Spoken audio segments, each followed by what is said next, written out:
welcome to FreeThinkers Fireside, where we put the human in humans at a time. My name is Helen, also known as Helen Spells. It's Wednesday for me. Thank you so much if you are here on Wednesday. Now this is my normal night show. I want to have Ross on, so we're going to say hi to Ross Blocher. Hey Ross, how are you? Hello, very well. Welcome to the Good show. to be here. Thank you. Thank you for doing the show. We met through Recovering from Religion because of Rob. Rob was here last week. Yes. Rob Palmer, the one who unites us Rob, all. Yes, he does. Well, we have now all been connected through the Rob, so that's his goal. So for the people that do not know who you are you? What do you do? Show yourself. My name is Ross Blocher, and let's see. Well, day job, I work in animation, but I've been involved in the skeptic movement for many years, in the Center for Inquiry Investigations Group, aka CFIIG. Been an investigator there and helped administer a $500,000 prize. So if you know anybody who has paranormal abilities, can levitate or read minds or douse for water, those last two are some of the more common ones. We offer a prize, like a cash prize. Anyways, that's something I've done. I've been involved in a Camp Quest and now Camp Omni, a secular summer camp, which I highly recommend. If you got kids ages 8 through 14, anywhere near California, definitely check out campomni.org. And let's see, well, I've been involved in many of the local Los Angeles organizations. Though I think the thing that most people would know me for in this world is I was the longtime co-host of Oh No, Ross and Carrie, a podcast where we investigated fringe science, spirituality, claims of the paranormal through firsthand investigations. Kind of got down and dirty, doing things like getting baptized into the Mormon Church and getting banned by the Church of Scientology. I'm in there. Listen, that's an honor. Yeah. Well, I could even show you if you want to see it, but I have someone took photographs of their Rogues Gallery book, which is a manual that Scientologists, especially people who work at front desk or in security, they're trained to recognize these particular people and turn them away, not talk to them. And so I have my own page in the Scientology Rogues Gallery. Anyways, I go off, like tons of investigations there, looking into ayahuasca and urine therapy and flat earth and endless topics. So that's been super fun. And I've got a new podcast coming up. I know people are very excited and waiting for it. It's going to be called I'm Sure It's All True. And if people want to go to I'mSureIt'sAllTrue.com, no apostrophes. The internet doesn't like apostrophes. You can sign up there and get a notification when it goes live. So does Tom Cruise know who you look like? I think they try to protect Tom Cruise as much as possible from the nitty gritty negative stuff, the scandals of the church, so that he gets this clean, saccharine version of Scientology as much as one can conjure such a thing. So he probably wouldn't recognize me. No, but yeah, one thing about the church that they definitely want to keep their celebrities separate from all the bad. But I also too I don't think like celebrities are completely ignorant to those things either. Like you're gonna find out through the ethos. So, but there's also the thing about you get the clout and the money and the attention because and most people go into show business for a reason. So anyone who's followed Scientology closely, they probably know about Leah Remini, who was a celebrity who left the church, and she's been able to speak to how she was kind of cloistered and protected from some of these more scandalous practices, the way that they were treating their Sea Org, stuff like that. So she found out a lot after leaving, which is kind of related to the topic that I wanted to talk about today, because I was raised as a very evangelical Christian, and goodness, I was raised in the Assemblies of God Church, which is one of those kind of holy roller organizations where they'll speak in tongues and stuff like that. And then I spent like 7 years in the Methodist Church, which is a very different thing. And because of like, I would spend Sundays with my dad, so I'd kind of mainly go to church with him. But I would do a lot of Wednesday night church with my mom, and she would hop around from various churches. So I've had exposure to a lot of different flavors of Protestant Christianity and evangelical Christianity. And when I kind of discovered science, or rediscovered science, and discovered skepticism in college, I was actually the Bible study leader. I see someone writes, Assembly of God. Funny enough, my mom was briefly a secretary at an Assemblies of God church, and she once tried to abbreviate it on a letter. She wrote Ass of God, with a period. Was swiftly corrected on that one. But anyways, at the time when I was kind of learning about science and evolution, because I was raised a literal 6-day creationist. I believed God made the earth in 6 days, all of that. I was at that time in my early 20s, the Bible study leader. There was a group at my university called LIGHT, which is a pretty good acronym, Living in God's Hands Today. And I was the leader of that group. And so then I was in this very awkward position where I was giving these weekly Bible studies, but at the same time, really wrestling with the stuff in the Bible and starting to discover a lot of things I hadn't really noticed before. And, having Bible studies that were like, guys, help me figure out what is this whole thing with the bronze snake? Why are they doing that? Why is that okay after they got in big trouble for the golden calf? So all that to say that as I got out of the faith, I think I rediscovered even a greater love for the Bible. I found the Bible more interesting because when you start to read it as literature, when you stop looking at it as this thing that's all one, written with one voice, or, completely consistent, once you start to realize, oh, there's like a lot of different authors. We don't know who a lot of them are. A lot of the books we think we know were written by certain people were not, or were anonymous. And then just like finding all kinds of interesting contradictions and stories that you just really don't talk about in church because they're awkward or uncomfortable. It became more interesting. So I always say I probably read the Bible more than most Christians you've ever met. So is that when it started, when you started doing those Bible studies, when you were actually had to teach it, where you were looking at the whole picture going like, a lot of this does not make sense? Yeah, I won't say that's what led it. It was more going to Skeptic Society lectures at the time and meeting authors who'd just written a book about evolution, reading that book, hearing from the author, and also like simple things like meeting out gay people for the first time in my life and out atheists. Like I had never known such a thing. And not feeling good about the stupid things I was sort of trained to tell them, love the sinner, hate the sin. None of that felt comfortable or right to me. And so it took a while. But yeah, because I was leading Bible studies also and working for my Christian high school as a web editor, I was constantly put in these awkward positions where it's like, okay, what do I do with this? How do I resolve this? Anyways, yeah, that's sort of how I came to it. And so I've always loved collecting just little odds and ends, weird things in the Bible that either I had never heard about or most people haven't heard about, or like I just totally misunderstood.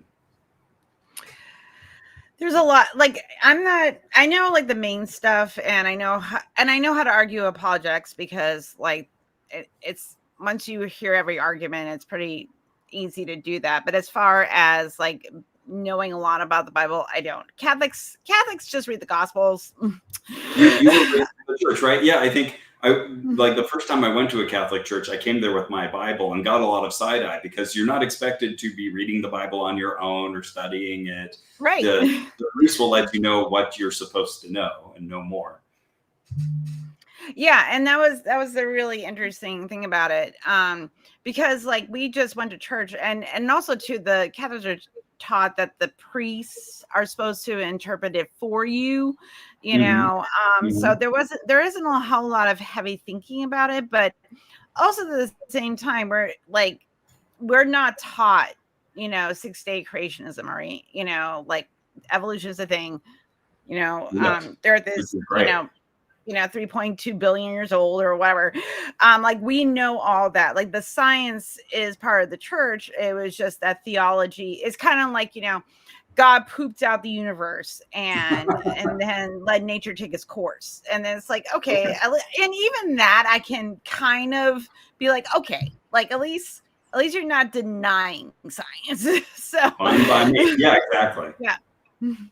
Yeah, it's once you're asking people to deny good science, then now we should talk about this because so Robin in Arizona, with your awesome pie ability to recite pie. Did you do it again this year where you did the competition to recite pie? No, it takes some ramp up and some real dedication. But yeah, my standing record is 3,200 digits of pi, which puts me in the top 80 something in the world for pie memorization. So my goal is to come back and eventually beat the number one person in the US, some guy named Paul in the Midwest. How many digits can he recite? I mean, if I really worked at it now. No, how many? I was asking how many can Paul recite? Because you just said you did over 3. 16,600, I believe. Jesus. So I'm coming for you, Paul. I'm coming for you. 16,000. That's insane. But yeah, quick demo, just like the first 100 digits. 3.141592653588979322384627950693993710582097445923078164. Yeah, I think that's 100. Anyways, now you have to all go look it up, guys.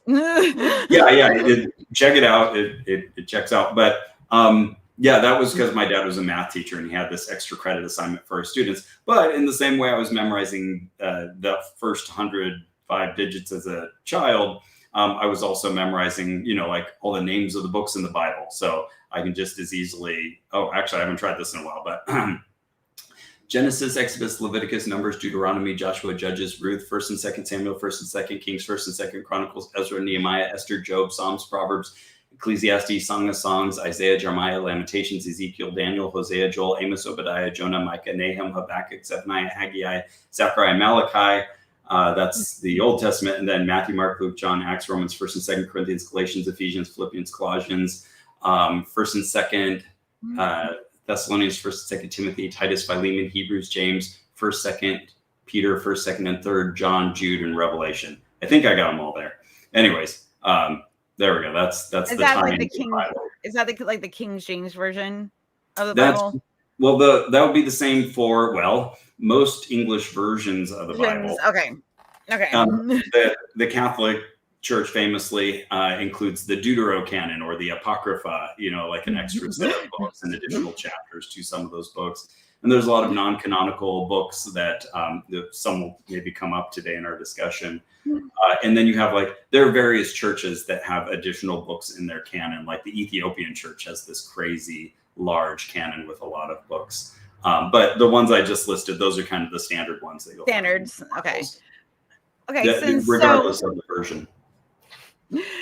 That's impressive. Again, that's something I really think about. Because I said, I know the Bible, but I don't know it. Because again, it was all Gospels, and there was some stuff talked about in the Old Testament, mostly Abraham and David, because you can romanticize those stories a little bit, but not in the great detail.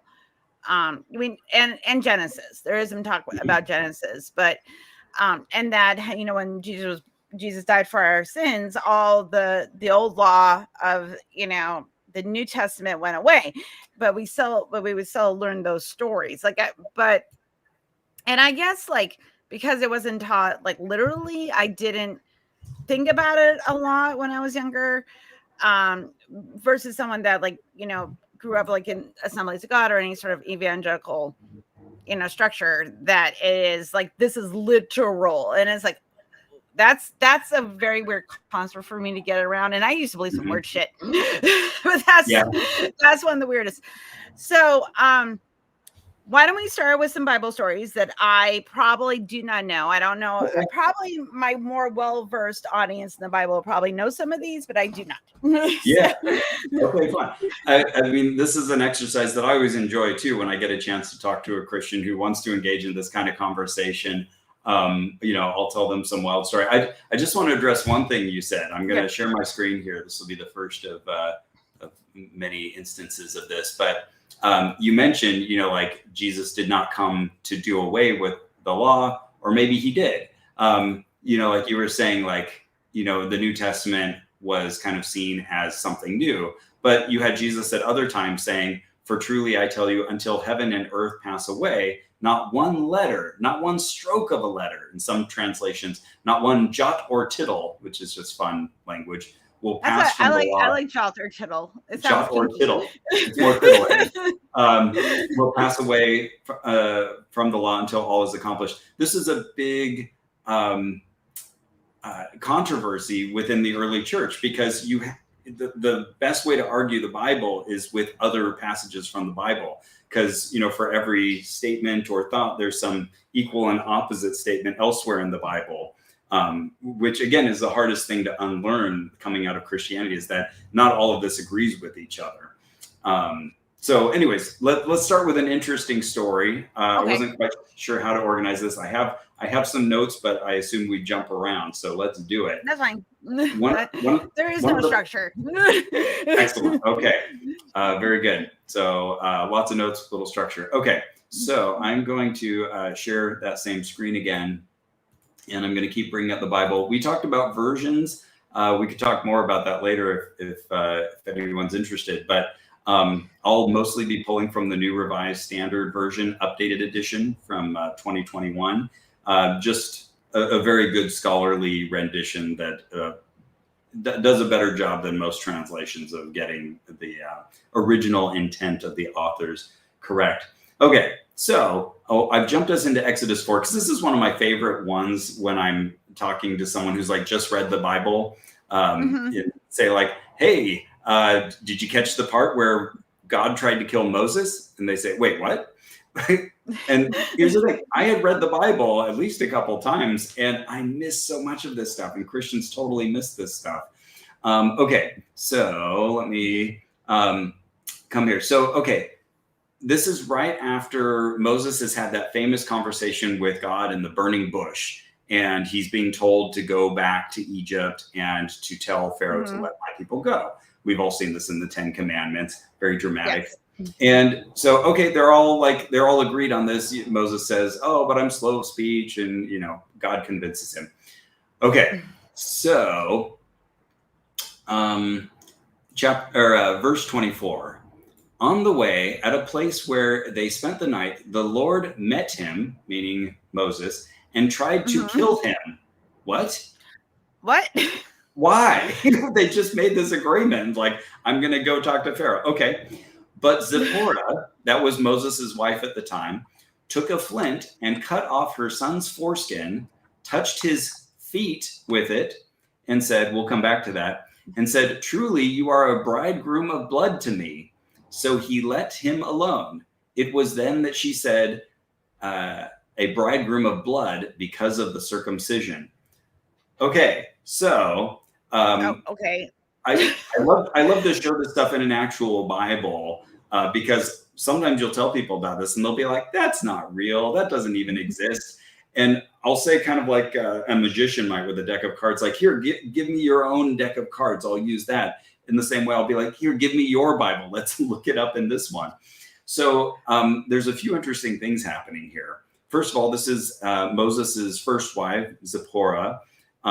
Later on, there's a really interesting story in Numbers, I believe. Anyways, there's a portion where Moses's brother Aaron and his sister both get really mad at him because he marries a Cushite woman, which means a black woman. Isn't that interesting? Did anyone know that Moses had married a black woman? I did not know that. I learned something new. Hey, good. Okay. Hopefully there will be a few of those.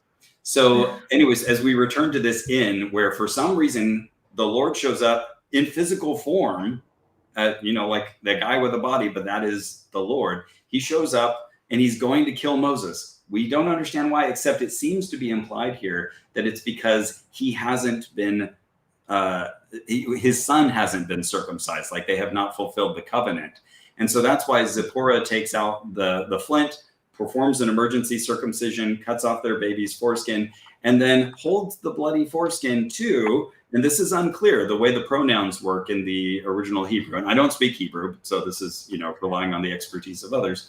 But it takes that bloody foreskin and touches it to his feet. And I said we'd come back with that. So feet here is quite often a euphemism in the text for genitals. And so what that most likely right. is the case here is that Zipporah takes the foreskin, holds it to his feet, his genitals, and it's unclear whether that's the Lord's genitals or Moses's. Most likely Moses's, but it's unclear. That's about right. Yeah. And just the weirdest thing. And so it's some ancient representation of some sort of blood magic or ritual that just we don't really know enough about because it's only mentioned in that one passage. But that seems to placate the Lord. He does not kill Moses. Moses goes on about his business. Interesting. Pretty well. But while That's I've raised wild. Like that is wild. So when you've had conversations with other, like with Christians about, whether it was when you were teaching this or, in other parts of your life, like what is their usual reaction to that? Usually a kind of stunned silence for a moment, like, wait, I'm trying to absorb this. And I would say if it's like a conversation about discrepancies in the Bible, usually the response would be, well, all right, there's probably more to the story that makes it not a discrepancy. But the important core message of the Bible is very clear of what you were mentioning earlier about God having died, Jesus having died to save our sins. They'll want to kind of return to that and ignore this weird thing that just doesn't quite fit in. That's so interesting. Like, because that was and I don't know a lot about like ancient Hebrew practices. And like, I don't know this because this sounds, it's carried over from like a pagan belief because a lot of the old pagan beliefs did a lot of old blood magic. There was a lot of associations with blood with life, and appeasing the gods seemed to be related to blood. It was because it's that power of association that the ancients did. So absolutely. And water and like water purification and blood purification. And, it was believed that the gods really liked sacrifices and blood, and because blood was life. So I don't know, it was carried over from older pagan practices. I can probably look back on my Christianity book that I read about the history of Christianity, about ritual, that I could probably find something about it. So older practices for sure. And you have weird facts like the fact that God enjoys the smell of burnt flesh. Why? That's a kink. So, and I mean, the whole blood thing is very important to the centrality of the Christian message, which is that, for us to be forgiven for our sins, someone had to die. It wasn't just enough to say, you're forgiven, I forgive you. It was, well, someone has to die. If I don't kill you, who am I going to kill? Oh, man. Okay, there's so many threads here that are tying to various things I'd love to share. But while we're on the feet discussion, let me show you a few other examples of feet in the Bible. So, okay. Sorry, I got to do this each time here. Okay. So here's another one. This is a vision from Isaiah 6, and it's talking about a vision of the Lord sitting on a throne high and lofty, and the hem of his robe filled the temple. Okay, so that's another potential. This has been advanced by at least a few scholars that the hem of his robe might also actually be a euphemism for God's penis, that God has such a large penis that it kind of hangs to the floor. Not out of the realm of possibility, but that's not what I came here for. Okay, all right. Seraphs were in attendance above him. Those are angels. Each had 6 wings. So sometimes angels are described with 4 wings, sometimes with 6 Mhm. wings in the Bible, sometimes with a bunch of spinning wheels of iron and like eyeballs all over and feathers. Yeah, I'm for Christmas this year, I'm gonna get myself a biblically accurate angel tree Yes. topper. Yeah. Yeah, that's from Ezekiel, I believe. Yeah, But they're so weird looking, and I love it. these particular seraphs had 6 wings. With 2, they covered their faces, and with 2, they covered their feet, and with 2, they flew. So here we also have the same kind of idea that their feet may have been their genitals being covered by a pair of 2 wings. So a fun mental image. Okay, here's another instance of feet in the Bible. Okay, this one kind of makes it clear what we're talking about, just in case you weren't convinced that I, wasn't making this up about. Why would you make this up? Why would I? How would you make such things up? So this is a story from 1 Samuel. Where Saul, who was the first king of Israel before David, he came to the sheepfolds beside the road where there was a cave, and Saul went in to relieve himself. Now, David and his men were sitting in the innermost parts of the cave.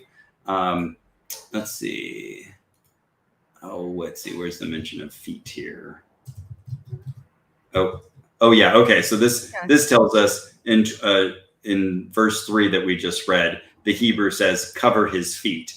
But the translation that we're given is Saul went in to relieve himself. So again, that just drives some of the connection. But here we go. This is another fun story here. I don't know if you remember Ruth, the story of Ruth. I do remember Ruth. Okay. So this is a fun one. I had a book like my mom gave me, like Woman of the Bible, like years ago, like when I was a spry young Catholic. And her story was one of mourning and sacrifice and things like that. Like there was a whole interpretation for women about women in the Bible. Yeah, a lot of apologetics to apologize for the sexism. So indeed, yeah, and Ruth is supposed to be this upstanding example of this very giving woman. Okay, so Naomi, Ruth's mother-in-law, said to her, "My daughter, I need to seek some security for you so that it may be well with you.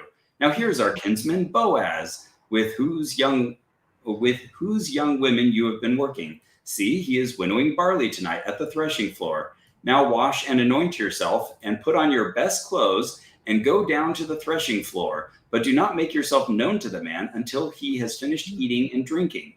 When he lies down, observe the place where he lies, then go and uncover his feet and lie down, and he will tell you what to do." She said to her, "All that you say, I will do."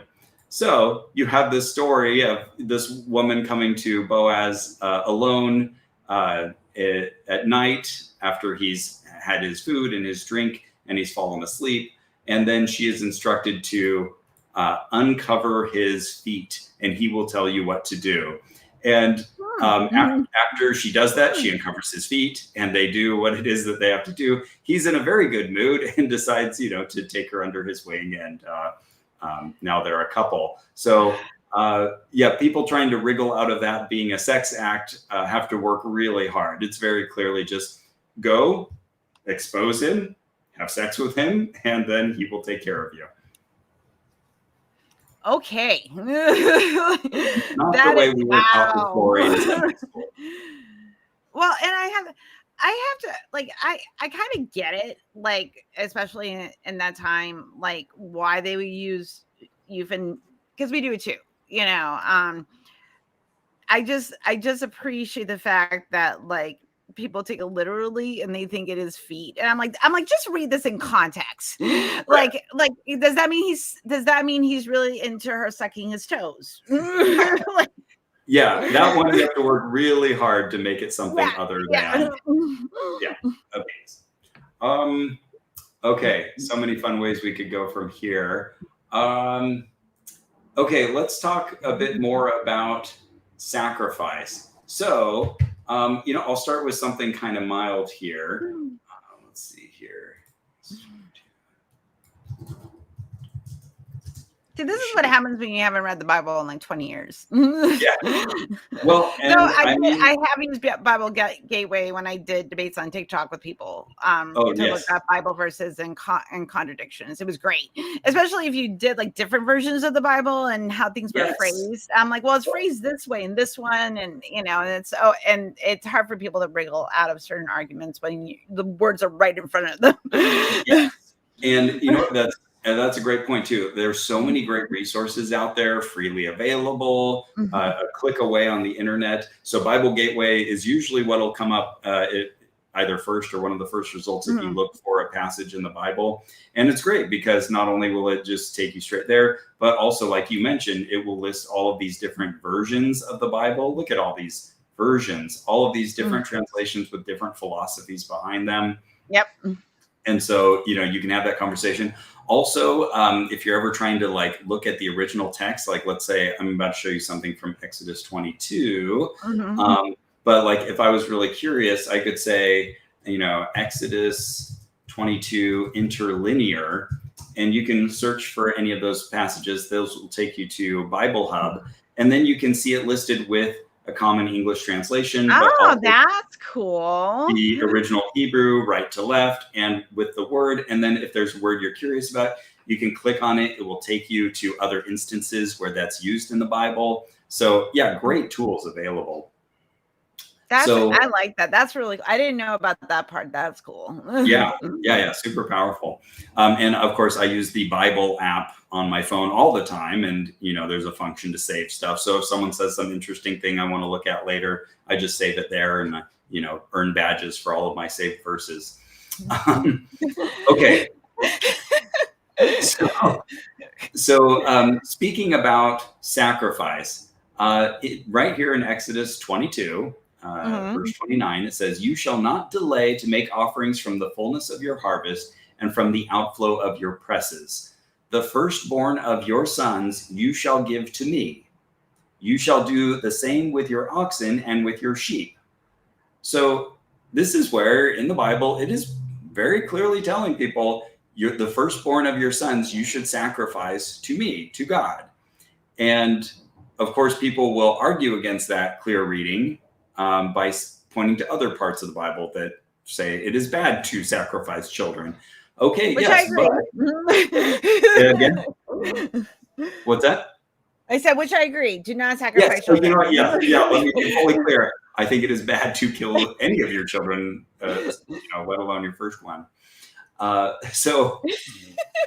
Yeah, very good point. We should make that clear. We are anti-child sacrifice. Yeah. In case you were concerned about how we handle things here on FreeThinkers Fireside, we are against child sacrifice. Controversial take. Let's not sacrifice. I know. But this is something that is often pointed at with other societies, biblical societies. Like, well, it was okay to utterly destroy them because they were sacrificing children to, Chemosh or whatever the other god is. So here we have a preserved early layer of the Bible that is telling people to sacrifice their firstborn. Of course, yes, if you want to argue against something in the Bible, you go to a different part of the Bible, and there are later passages that say don't do that. But that one managed to survive, and it's very awkward. And it says, do the same with your oxen and your sheep. There's no question about whether those were supposed to be killed or not.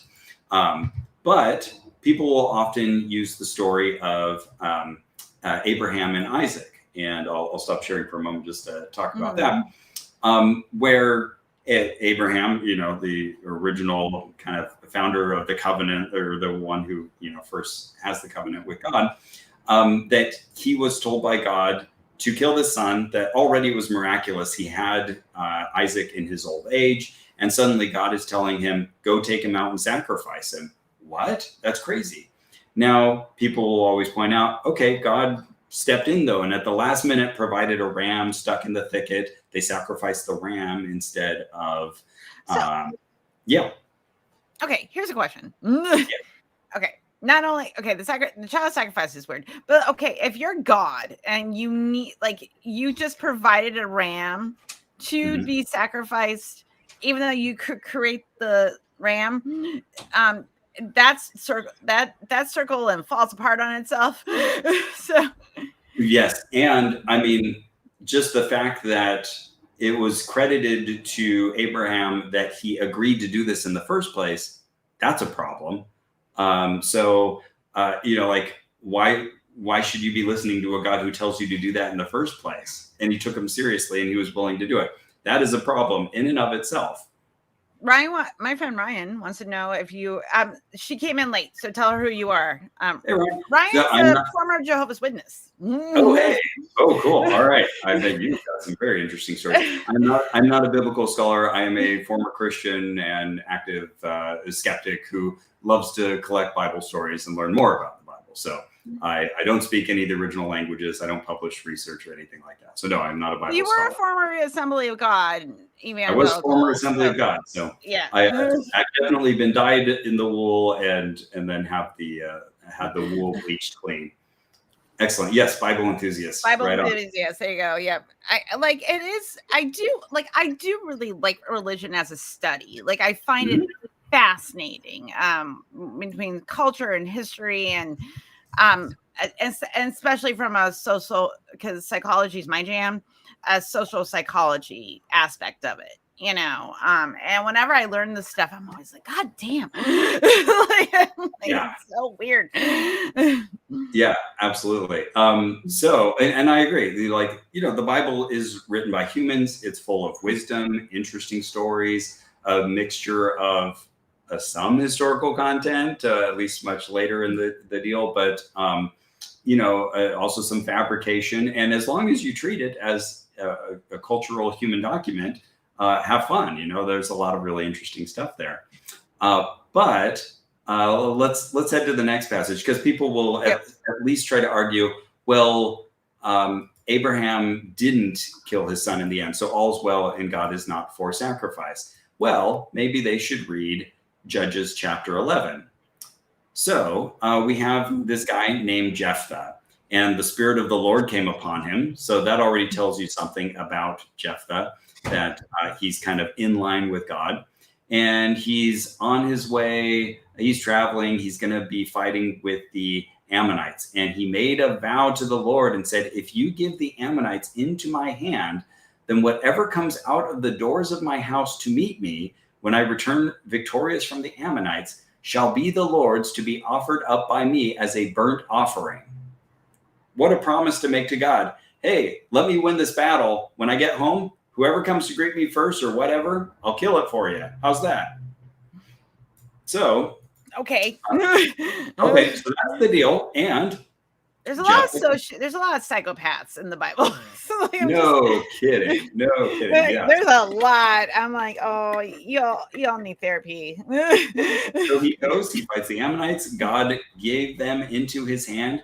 He inflicted a massive defeat on them. So the Ammonites were subdued before the Israelites. Okay, success. So then Jephthah came to his home at Mizpah, and there was his daughter coming out to meet him with timbrels and with dancing. She was his only child. He had no son or daughter except her. Why would he make this agreement in the first place?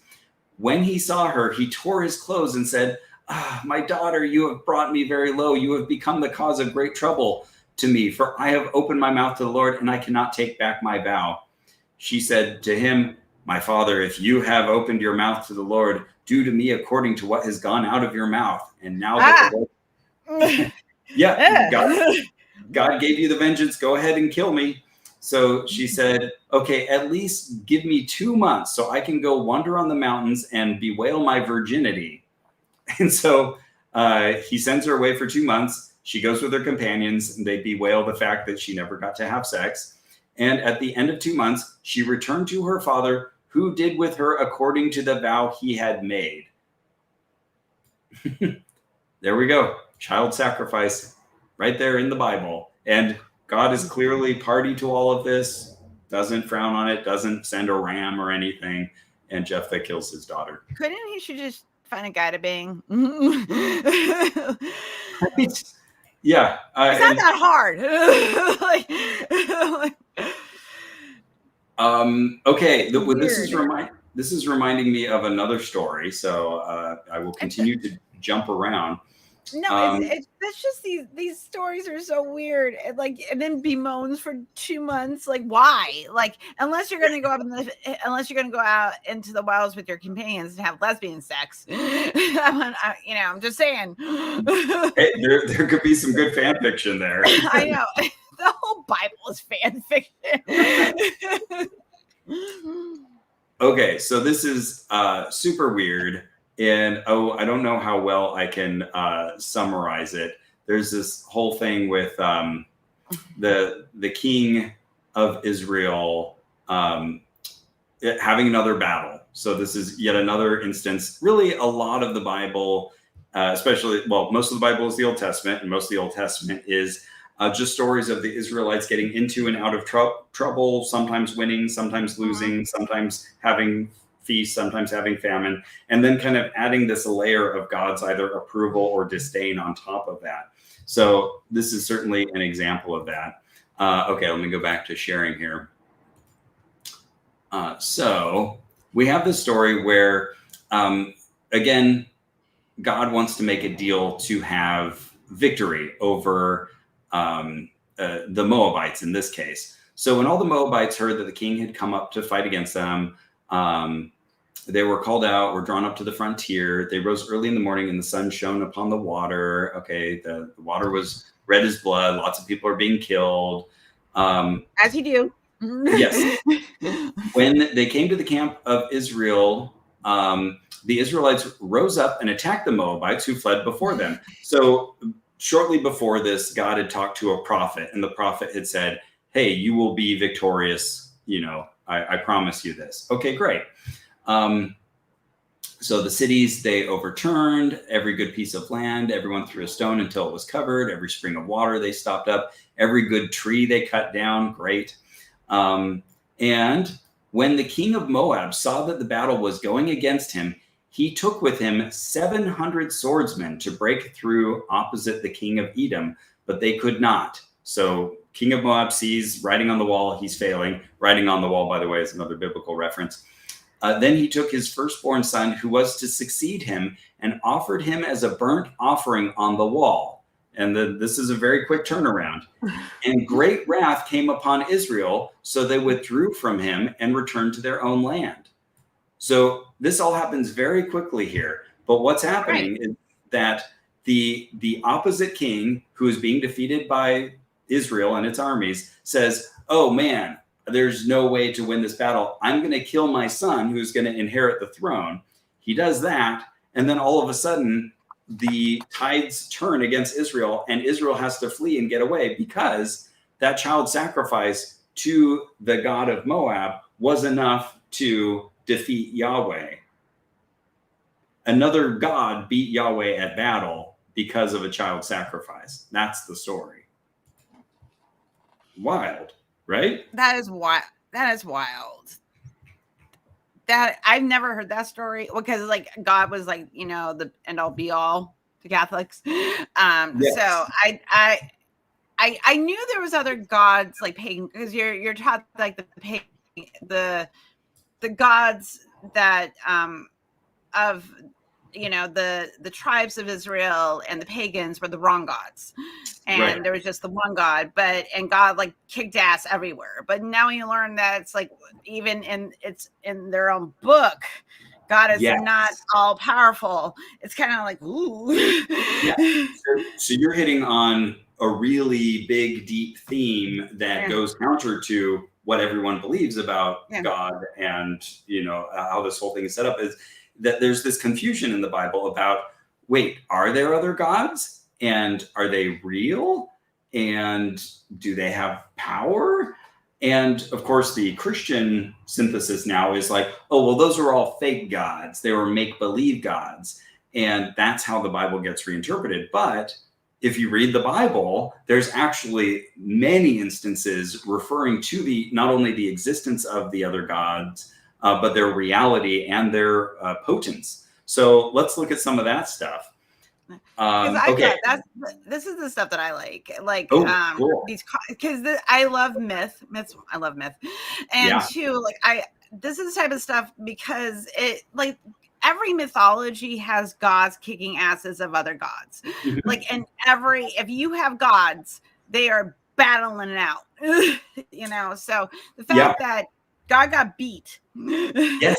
Right. Very interesting conversation. It happens very fast. There's just like this one verse that essentially says, okay, the Israelites were kicking ass, but they had to leave because they got beaten by another god.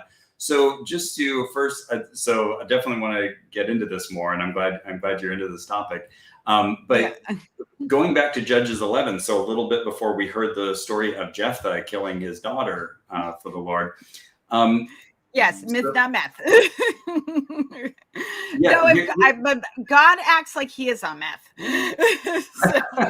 I wouldn't have thought of that description, but maybe it checks out. So we have this exchange here where the Lord, the God of Israel, by the way, when you see in the Bible, like Lord in all caps, that's referring to the tetragrammaton. Yahweh is a common way to say it.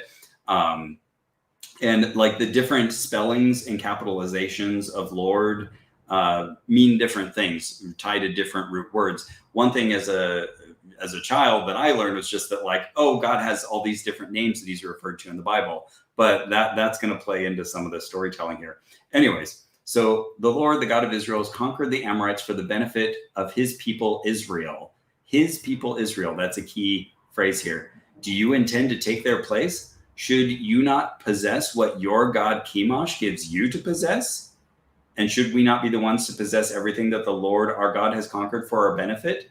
So this is just an interesting passage in the Bible where they're acknowledging another God and saying, hey, your God Chemosh gave you the lands that you inhabit.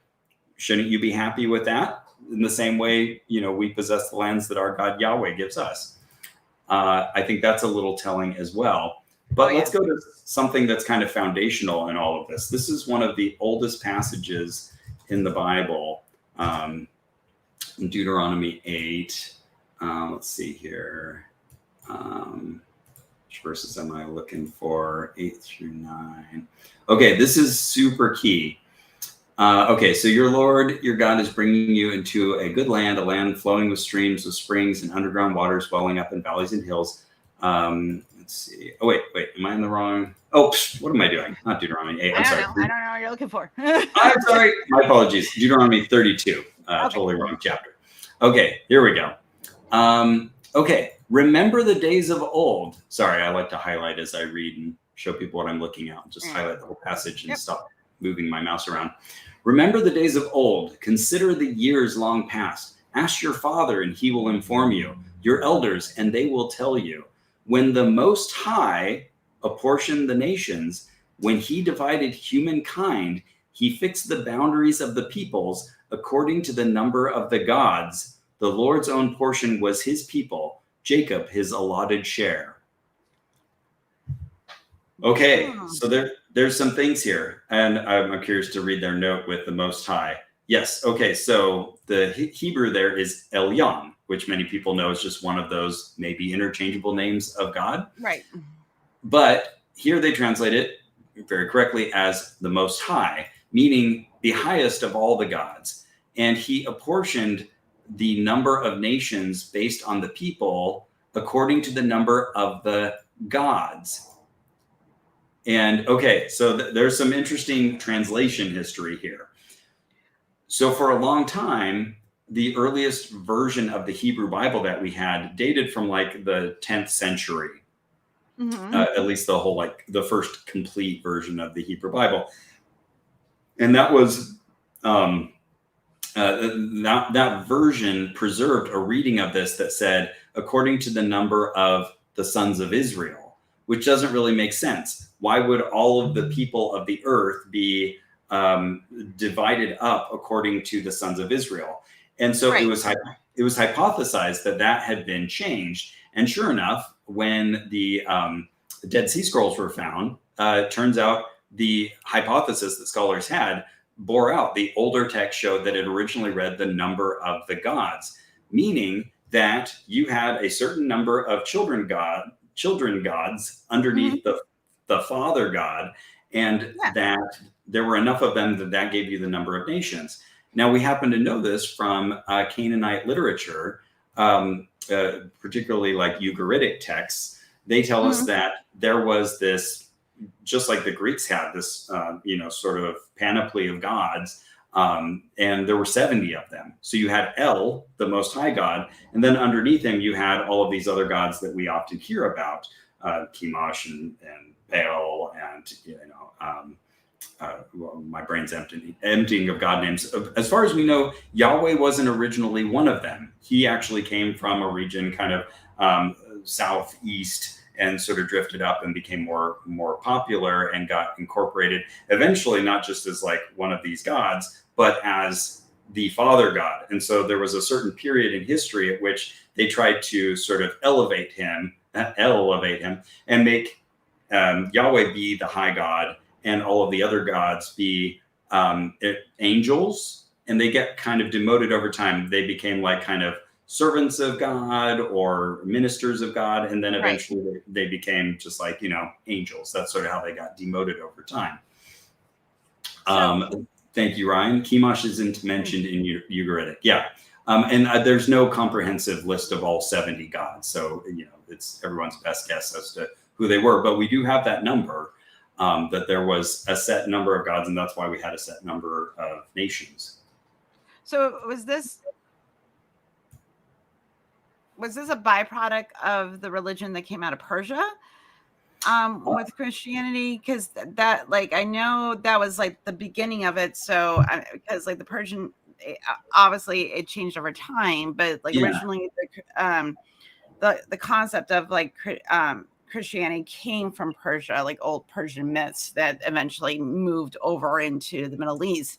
So I'm like, I don't know, that I'm just spitballing. The Persian influence came later with conquest. Definitely changed Hebrew beliefs. Or the Israelite beliefs. So is this early Jewish? Is this early Jewish beliefs? Like this is an earlier layer, and now there's a lot of elements that you're raising here. So there's some really important moments in Israelite history that kind of guide all of this. You have the conquest by the Assyrians of the northern kingdom in 722 BCE, and then you have the later conquest of the southern kingdom, Judah, in 586 BCE by the Babylonians. And both of those were huge moments that are reflected in the Bible, reflected in the history of the conquest, and how does our relationship with Yahweh change based on the fact that we were defeated and that we no longer live on our soil. Those are two like really tentpole moments, but this would be something that was earlier, yet you have an added complication that there was no written language until somewhere around like the 9th century BCE. That was like the earliest forms. And so you have a lot of these stories being told that pre-exist written language. So they could have only existed as oral traditions that were then later encoded. And I wasn't planning to get into all this, but like the thinking it's going to happen because that's why my brain works. Oh, good. So like, because it's hard to parse the myths from what historical events were happening and when did the oral tradition move over to the written, and then based on those old myths, what tracked, what was replaced, what new things were added, because that's just culture. Well, and that's what makes all of this super fascinating, because it's this huge jumble where sometimes we have knowledge that we can bring to bear. Sometimes, you have to live in supposition, but you can kind of work backwards from the clues that you have, like, well, when did they have written language? And are they referencing something that didn't exist or even occur until this later date?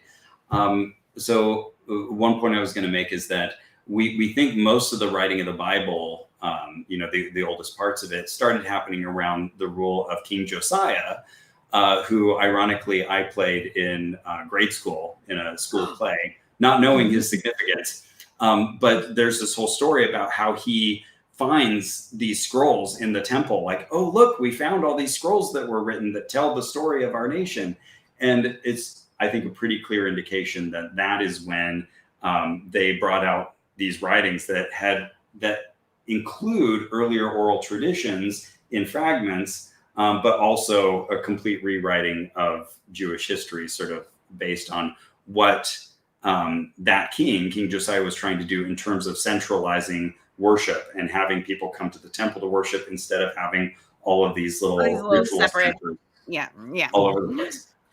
And then you get like things like them trying to destroy Asherah poles. You probably remember that from the Bible, where there's always, for some reason, there's like this pole dedicated to Asherah or Asherah, and they have to destroy that. And there's a whole lot of that in the Bible. So it turns out originally she was the consort to El. So El had essentially a wife, the wife god, who probably helped birth the 70 children gods. And so this cult, right. This cult that kind of won out in the end was trying to not only get rid of the idea of these other gods, but also to get rid of the idea that there was a father god over them and that he had a wife, and just install this God, our one God, as that God. Pretty wild. It's all politics. Yes. Yeah. Oh, absolutely. It's all really politics. It does come down to power and politics for sure. And so you have this conflation. Okay, this is reminding me of another really interesting passage that I never really noticed as a believer, but then came to notice. So let's go back to the browser. This is another fun one to show Christians. All right, per my usual self, I have to pee. So I'm going to listen. Go ahead. I'm going to let you do this, and I'll be right back. All right, so you'll be peeing from listenable distance. It happens every podcast. Somewhere halfway through, I'm just like, I got to go to the bathroom. Absolutely. I'll be right back. Follow the call of nature. Okay, sounds good. Okay, well, I will keep talking, and I'll repeat anything if needed. But here you have God speaking to Moses, and he says to him, I am the Lord. Again, that's Yahweh. And it should, it doesn't have the note for us, but okay. I appeared to Abraham, Isaac, and Jacob as God Almighty. And here the NRSV UE does give us a footnote here that says traditionally in Hebrew that would have been El Shaddai. So Abraham, Isaac, and Jacob knew me as El Shaddai, but by my name, the Lord, aka, here they give us the note, Yahweh, the tetragrammaton. But by my name, the Lord, I did not make myself known to them, which I think is just wild. You have God kind of admitting like, oh yeah, my name is Yahweh, by the way. Oh, Abraham, Isaac, and Jacob, your founders, they didn't actually know that name for me. They called me something else, which is another little evidence of El, the Father God, still existing in a form within the Hebrew Bible, the Old Testament. Okay, so while I'm here talking to myself, let's see here. I'll check on the chat. Sorry, everybody, I haven't been able to keep up with all the comments, but thanks for putting them in here. Oh,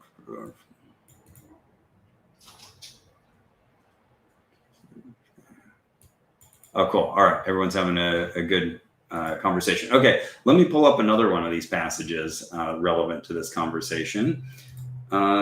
Psalms in a couple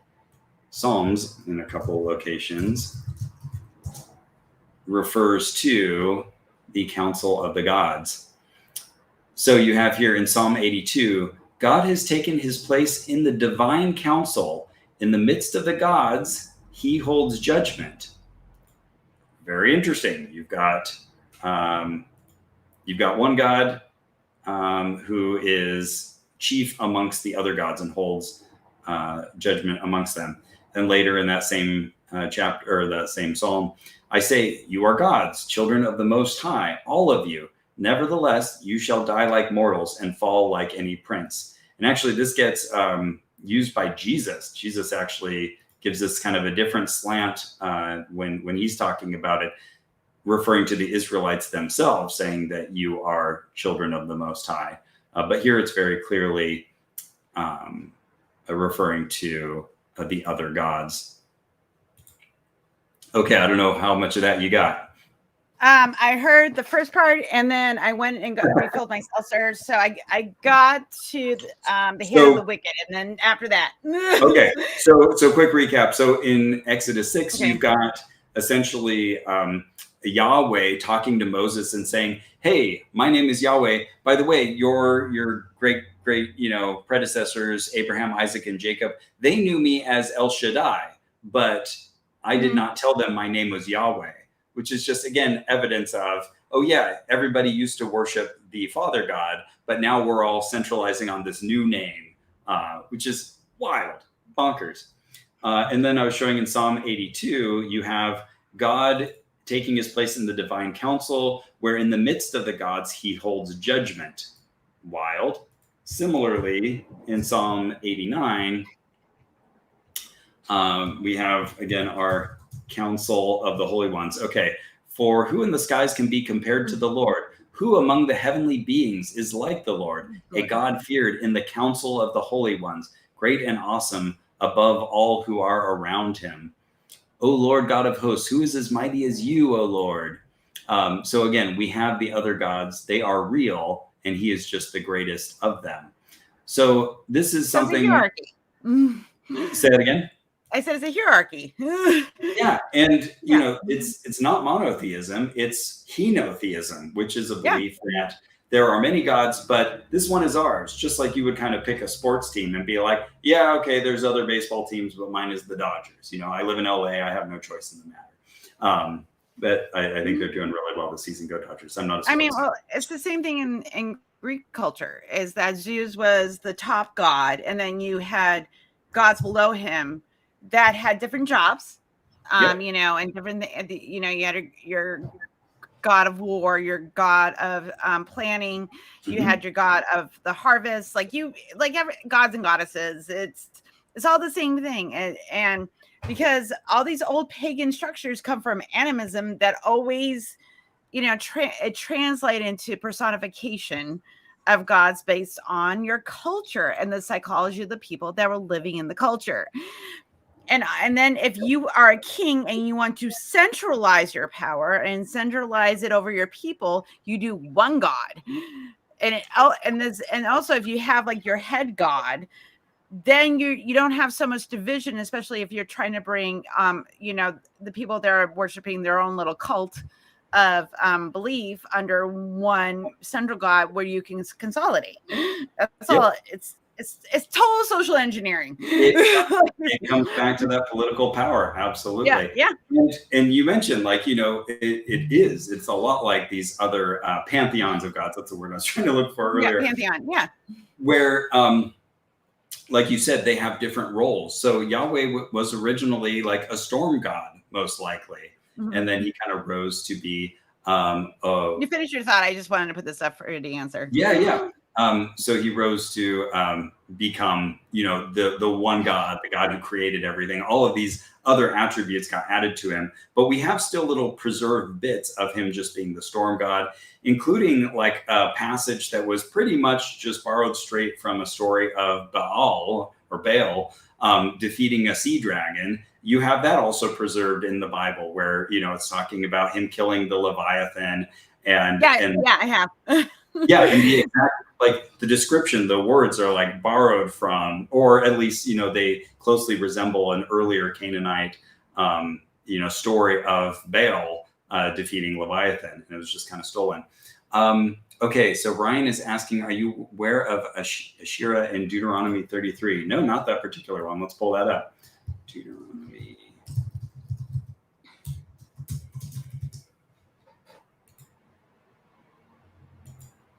Okay, so yeah. Every time I think of Leviathan, I think of Supernatural and their interpretation of Leviathans, or Subnautica.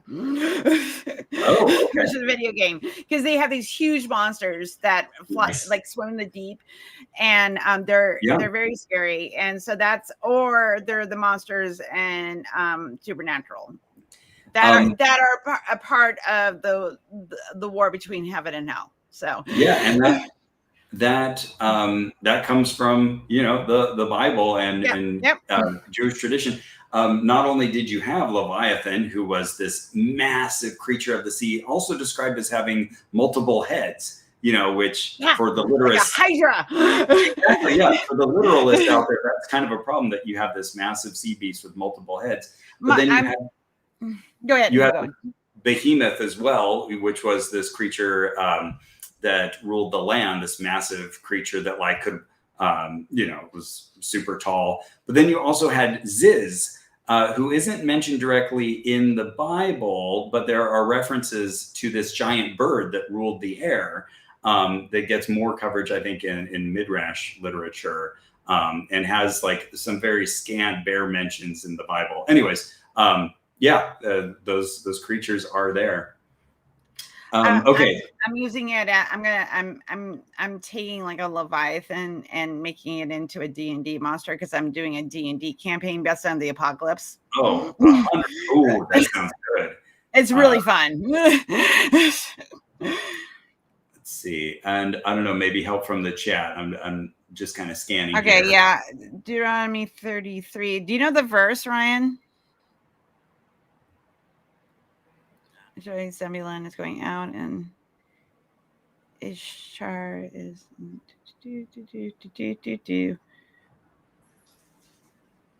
Asher. All right, wait a minute. Okay. Oh, okay. The fire from his right hand. Oh, yes. Okay. I think I know what you're talking about. Okay. Right. 33:2. 33:2. Okay.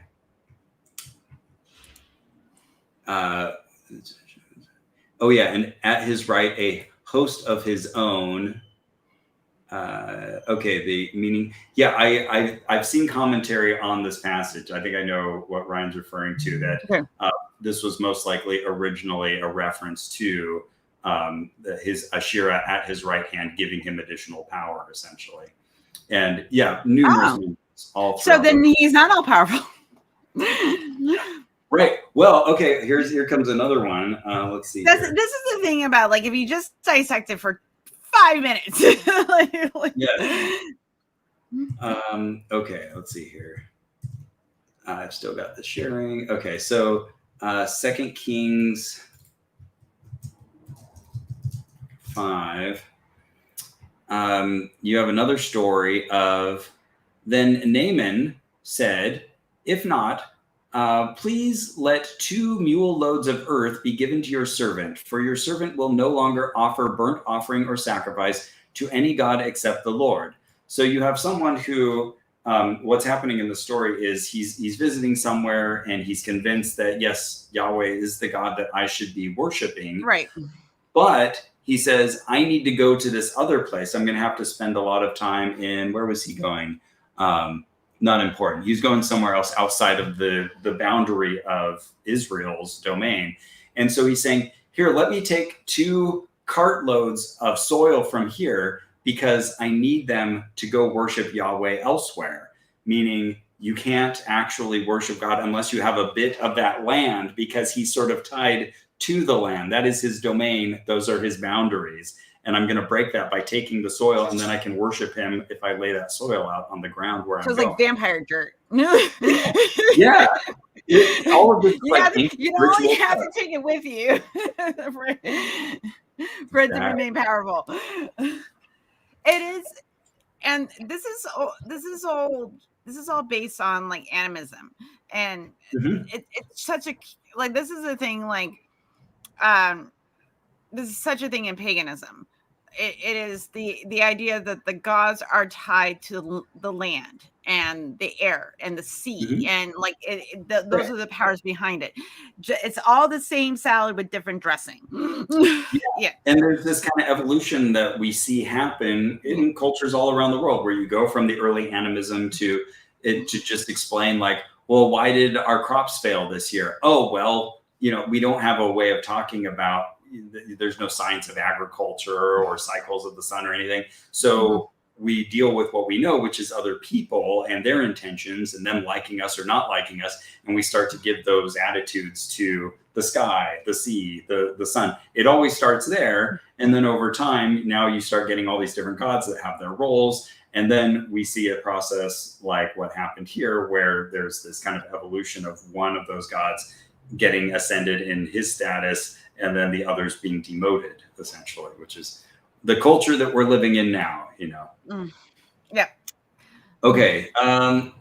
Okay. This is another fun little bit of biblical obscurancy that I think most people don't know about. Okay, let's go back to sharing the old screen here. Okay, so the 10 Commandments, those always seem pretty straightforward, right?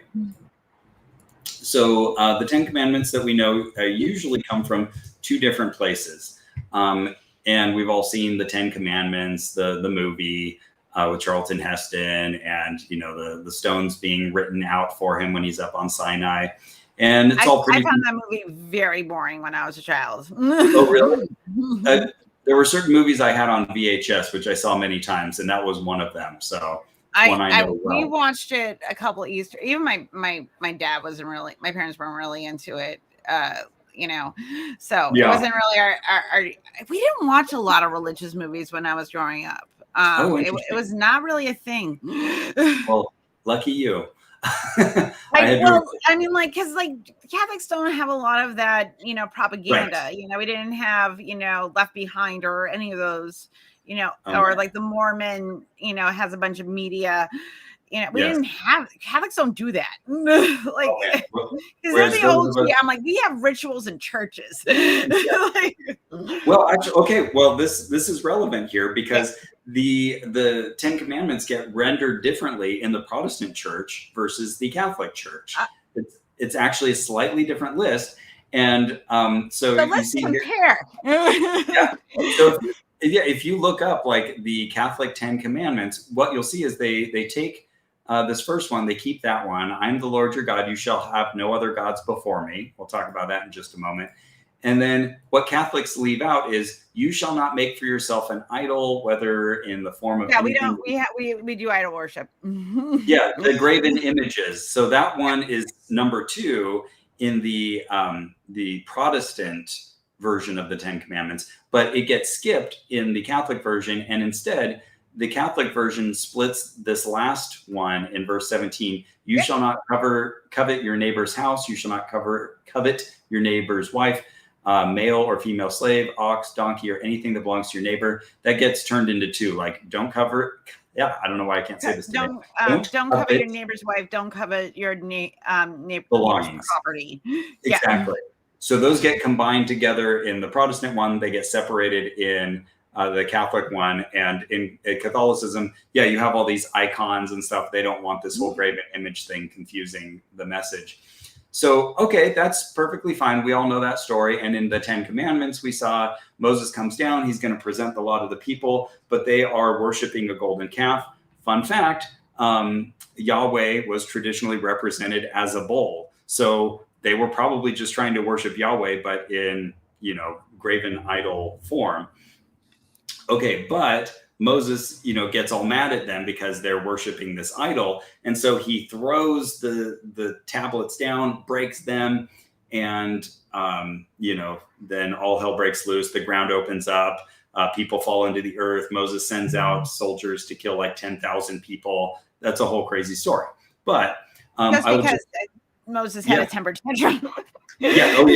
Well, and here we go. Oh, you set up the transition so well. Like, we're all familiar. Also, just to acknowledge it, there's another listing of the 10 Commandments, very similar, mostly consistent with what we just saw in Deuteronomy chapter 5. But I think it's here that he calls himself a jealous God. Yeah, he says, like you said, he throws tantrums. You shall not bow down to them or serve them, for I am the Lord your God, and I am a jealous God, punishing children for the iniquity of parents to the 3rd and 4th generation of those who reject me. Ouch. Okay, so that's another representation of the 10 Commandments. Here's the one that they don't talk about in church. Exodus 34. So here, you get these little section headers. Of course, those are not original to the Bible. Those are added later, as are the chapters and verses. All of that is added much after the fact. But the Lord said to Moses, cut 2 tablets of stone like the former ones, and I will write on the tablets the words that were on the former tablets, which you broke. We just talked about that whole story. Okay, be ready in the morning, come up to Mount Sinai and present yourself. No one shall come with you. You got to be alone, which sounds so much like Joseph Smith, you know, and like the, oh, I got to go receive this thing alone. You can't be here. You can't watch. I listened to, I don't remember what I was listening to. I think I was listening to a podcast, how like Joseph Smith stole so much from the Bible and just reworded stuff and put things in different places, and then added the BS about him coming to the Jesus coming to the United States. Like there was this comparison between the Bible and the Book of Mormon. It was wild. I was like, I'm like, so there are no new ideas. And he was very influenced by the King James version. 1611 rendition. So he used that kind of archaic English, and he would start almost every other verse with, and it came to pass that, and one of my friends who had served his mission as a young LDS elder in Spain said that in the Spanish translation, they had 2 different phrases that they would alternate in place of, and it came to pass that, just so it wouldn't sound as repetitious and boring as Joseph Smith's version. Anyways, so as we get to God remaking the covenant here. So he's had Moses cut out these 2 tablets. He says, let's write the things down that you broke. Okay, observe what I command you today. I will drive out all of these other peoples. Okay, don't make a covenant with the inhabitants of the land to which you were going. Okay, tear down their altars. Okay, you shall worship no other God. That sounds consistent. We remember that. He's a jealous God. Okay.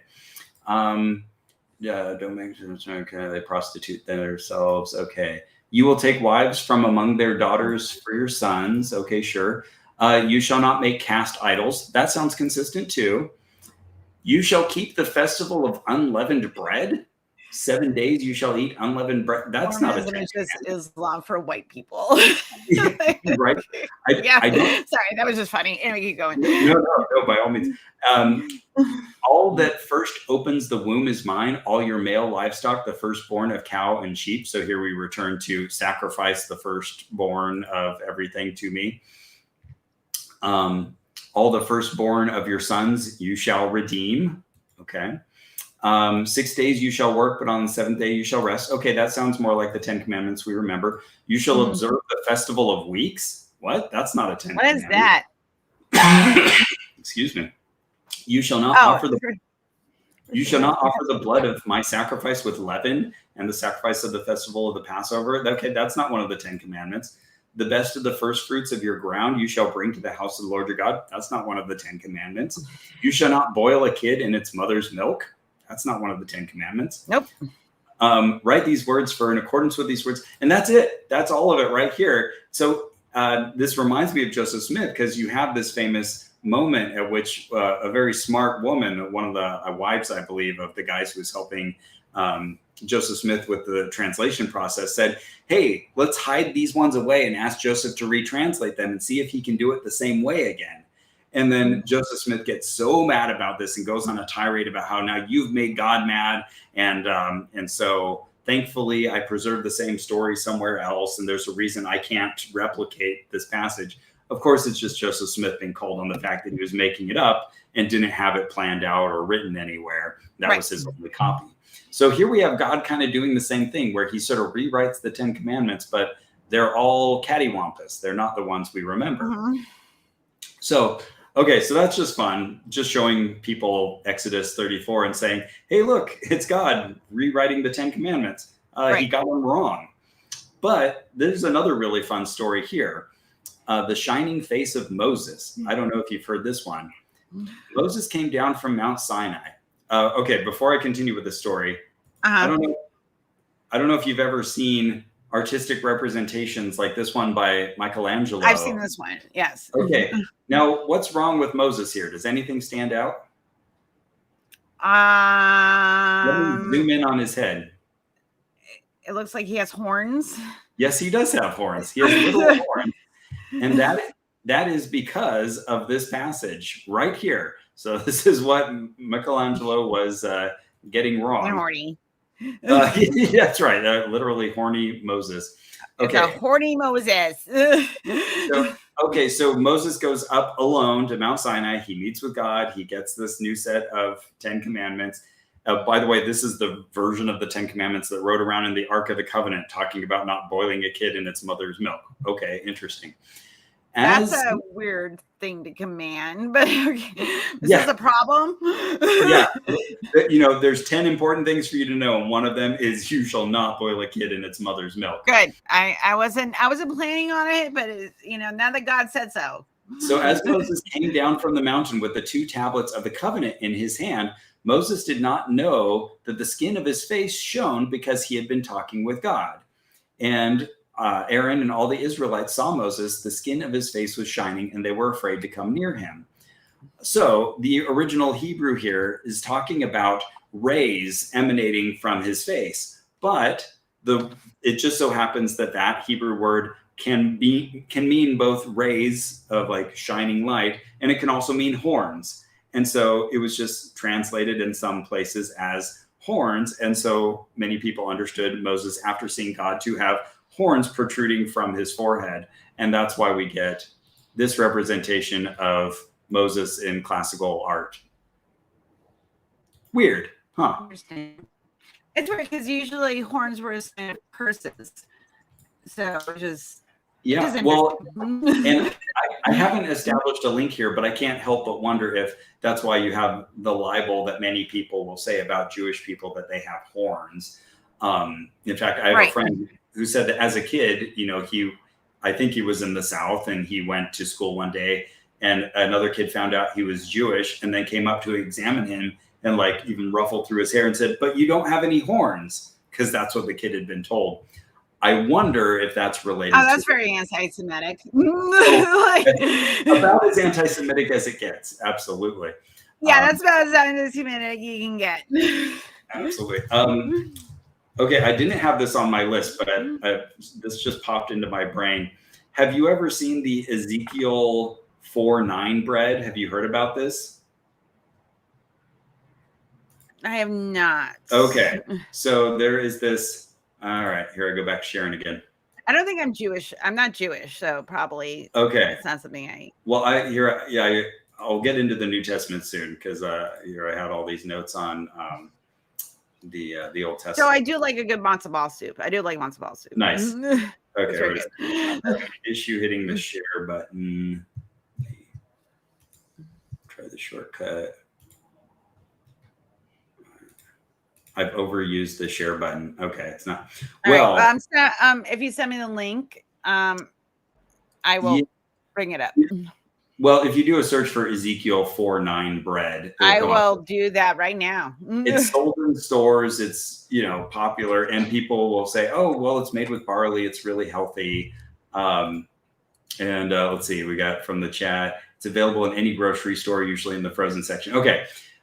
This is just a fun little story when people talk about this Ezekiel 4:9 bread. Oh, I'm getting the ability to share again. I don't know what happened. Okay. I don't know, because it shouldn't limit you. Oh yeah, I don't know. I think it was just my browser being weird. Well, okay. Yeah, the thing is, though, yes, I have seen this brand. Okay. I've seen this, yes.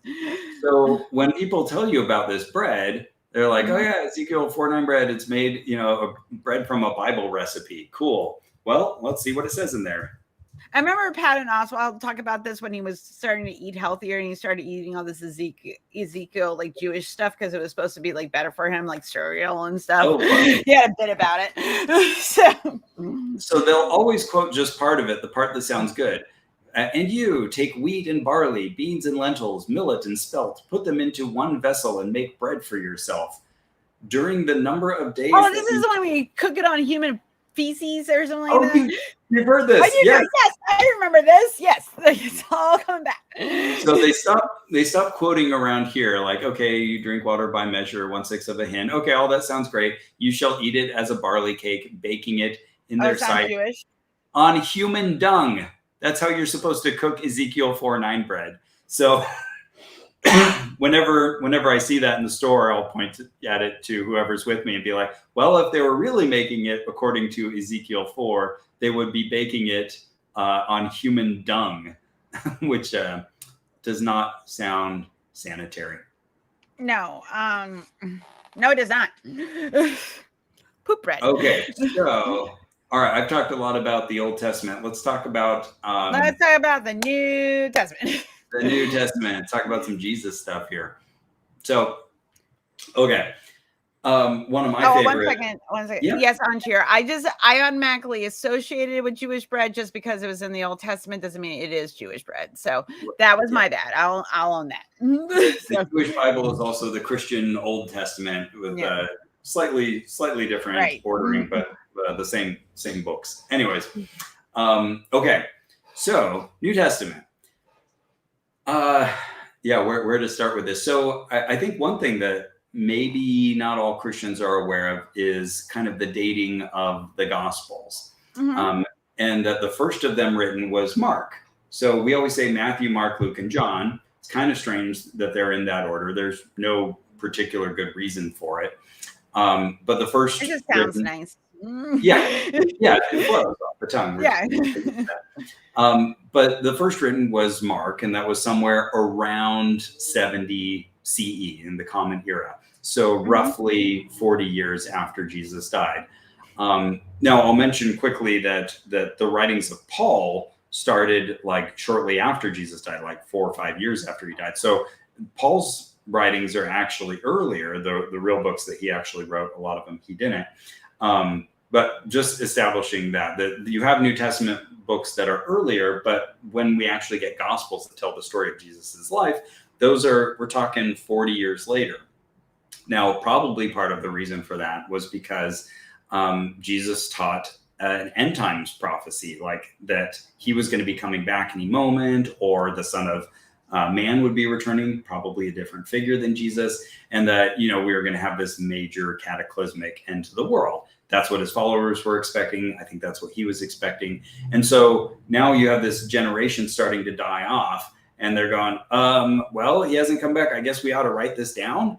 It's probably roughly how the what led to these books finally being written. So Mark was the first one, and it's kind of skeletal.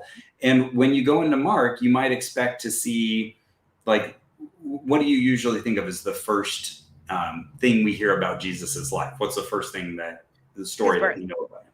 His birth, right.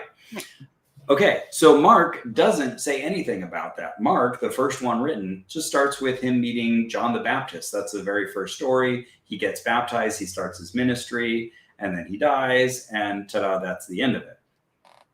Okay, so good 10 to 15 years later, you get probably Matthew and then Luke, that each, I think, encountered the problem that, people are saying that the Messiah, the anointed one predicted in the Old Testament, he was supposed to be born in Bethlehem, but Jesus wasn't. So we better start to make a backstory to have Jesus be born in Bethlehem. So then in Matthew, you have it start out with his genealogy, and then Jesus being born in Bethlehem, and then boom, straight to John the Baptist and him getting baptized. Interesting. Okay. So it's like we had a little add-on, borrowed a lot from Mark, but adds this whole, retcon before story. Luke does the same thing, where he also adds on this whole birth story. And then there's a weird little passage about Mary and Elizabeth, the mother of John the Baptist, being related. And then there's a little story of Jesus at the temple when he was 12 and his parents losing him. And he says, "Did you not know you would find me in my Father's house?" And then cuts straight to, then they have their genealogy. And then it cuts straight to John the Baptist. So really, as far as all signs point to, the original beginning of Jesus's ministry or anything anyone knew about him was with John the Baptist, who was a really major figure. But the only two Gospels that give us the whole Bethlehem story are Matthew and Luke. And I'll just point out real quick before we dive into the differences between their stories. Let me show you. This is a fun passage to show Christians. And again, they don't talk about this in church. So let me do the share thing again. Okay. So Oh wait, is that? There we go. Okay. Okay, John chapter 7. Let's see, somewhere near the end here. Okay, so this is outside of Matthew and Luke. This is the only other mention of Bethlehem in the whole New Testament. As far as we know, Paul had no knowledge of Jesus being born in Bethlehem. And here we see that John did not either, because the crowd said, "This is really the prophet." But others said, "This is the Messiah." But some others asked, "Surely the Messiah doesn't come from Galilee, does he? Has not the scripture said that the Messiah is descended from David and comes from Bethlehem, the village where David lived?" So there was a division in the crowd because of him. Some of them wanted to arrest him, but no one laid hands on him. So John presents the story for us and shows us that they left Jesus. They stopped following because he wasn't born in Bethlehem. And John doesn't come in here and say, "Oh, actually he was, and they just didn't know it." As far as John seems to be aware, Jesus wasn't born in Bethlehem. He was born in, the sticks in Galilee, essentially. Mm-hmm. And that's why you get that famous phrase, "Can anything good come from Nazareth?" Anyways, as far as we know, that's where Jesus was born. He was born in Nazareth. And there's a lot of not apologetics, but actually like mythicist arguments out there. People who don't think there was a historical Jesus, they'll try to say that Nazareth wasn't developed enough to be a town at the time. Turns out that's not true. We have found, not me, but archaeologists have found that there was habitation in Nazareth. So yeah, Jesus, the historical Jesus, was probably born there. But Matthew and Luke have a problem. They need to find a way to get him born in Bethlehem. So I won't pull up the passages. Hopefully you'll take my word for it. We can look up anything if anyone has questions. But in Matthew, you get a whole different story than you get in Luke. And we're just used to all of these stories being kind of truncated, collapsed together. And so you have elements like the Magi following a star and King Herod. I think one or two of the Gospels don't even mention the virgin birth. That's right. Yes. So yeah, that's exactly right. Yeah. So Matthew mentions the virgin birth and Luke doesn't. Matthew mentions the Magi, the star, King Herod, the slaughter of the innocents. Now Matthew has a very clear goal that he's trying to accomplish. He wants to show us that the prophecy is being fulfilled. So he keeps saying this was to fulfill the prophecy that said that Jesus would do this, and that this was to fulfill the prophecy that Jesus would do that. And so it's very clear, okay, maybe you're telling us that Jesus fulfilled the prophecy, or maybe you're looking at a prophecy that you're perceiving and then telling us that Jesus fulfilled it, and you're writing your story such that Jesus will eat all these check boxes. Yeah. Yeah, exactly. When you look at it that way, which is not how you're raised as a Christian to look at it, then all of a sudden everything starts making sense. So, for example, Herod killing all the babies, no recorded history of that, even though we have historians like Josephus, who clearly did not like ambush. Even though you clearly have people who did not like Herod, like Josephus, writing all these terrible things that he did, as far as we know, he never tried to kill a bunch of babies, which, what would be the point of that anyway? Yeah, it wouldn't. And then you would have your people hate you. And there might be an uprising. It would not be good for you to kill the firstborn children of your kingdom. But what story does that sound like, where you have a bunch of children being killed, but then one of them surviving and becoming a leader for the Jewish people? Moses, yeah. So clearly Matthew was just trying to create this parallelism to say, oh, look, Jesus is just like Moses. Let's write part of his story so that his origin sounds like Moses's. So just like Pharaoh decreed that all these people all these children should get killed, we'll have Herod do that. And similarly, they have the Holy Family flee to Egypt, whereas Luke has the family going up to have Jesus circumcised by the 8th day and go for his ritual cleaning on the 30th day in Jerusalem. These are totally incompatible. They couldn't have done both. They couldn't have fled and then come back to Jerusalem as is said in Matthew, and also have the Luke timeline take place. So, okay, we have another couple problems that I'll point out. It's a whole myriad of problems. Oh, yeah. Bullshit. So here's another problem, is that like history now tells us, I'm guessing the people writing, whoever wrote Matthew, wasn't someone named Matthew probably, but whoever wrote this, they didn't have a calendar, they didn't have newspapers or anything. So he wrote about Herod's involvement and the census being called. And the census is Luke, right? I may be confusing that now. I'd have to double check. Anyways, he didn't know exactly when Herod lived. So we have a problem because history tells us exactly when Herod lived. And we know that he died in 4 BCE. And that's why you have a lot of Christians now who will say, oh, well, Jesus probably died. He was probably born somewhere around 4 years before Christ, which is very funny. Or earlier. Wait, because 4 years before? Yeah. So, yeah. And then how would he be old enough to be king?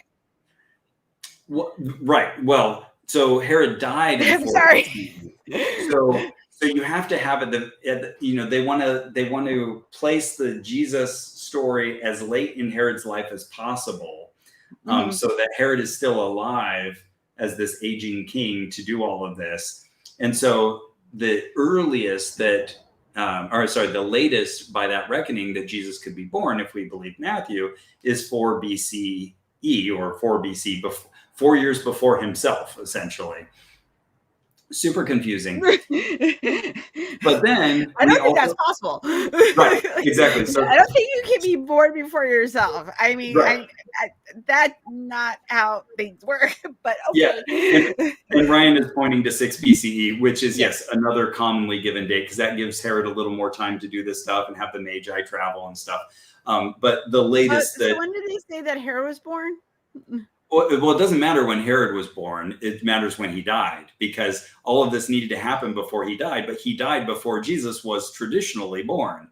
And so they had to move the timeline earlier so that these events would occur during Herod's life. Oh, my God. Sorry. It's just super confusing because you would want to know when he was born versus when he was died, because then you would have to figure out where his reign was. Right. And then where does that coincide with Jesus being born? And I mean, like, I'm not looking to the Bible to give me history, right. Well, this is where, tradition ran into history, and history was not helping. Because essentially you had Jesus being born in year 1, or year 0, or there was no year 0, but, traditionally he was born in 1, but then they came across this uncomfortable fact that Herod had died 4 years before then. So now they have to figure out, what do we do with that? We have to backdate. We have to move the birth of Jesus farther back. But we also have a problem. Okay, it was Luke that created the census, because Luke invented a whole different method of getting them down there. So in Matthew, essentially, Joseph and Mary just already lived in Bethlehem, no problem. But in Luke, they were living, farther north, and they had to come down to Bethlehem because of a census, which didn't happen. Right. No.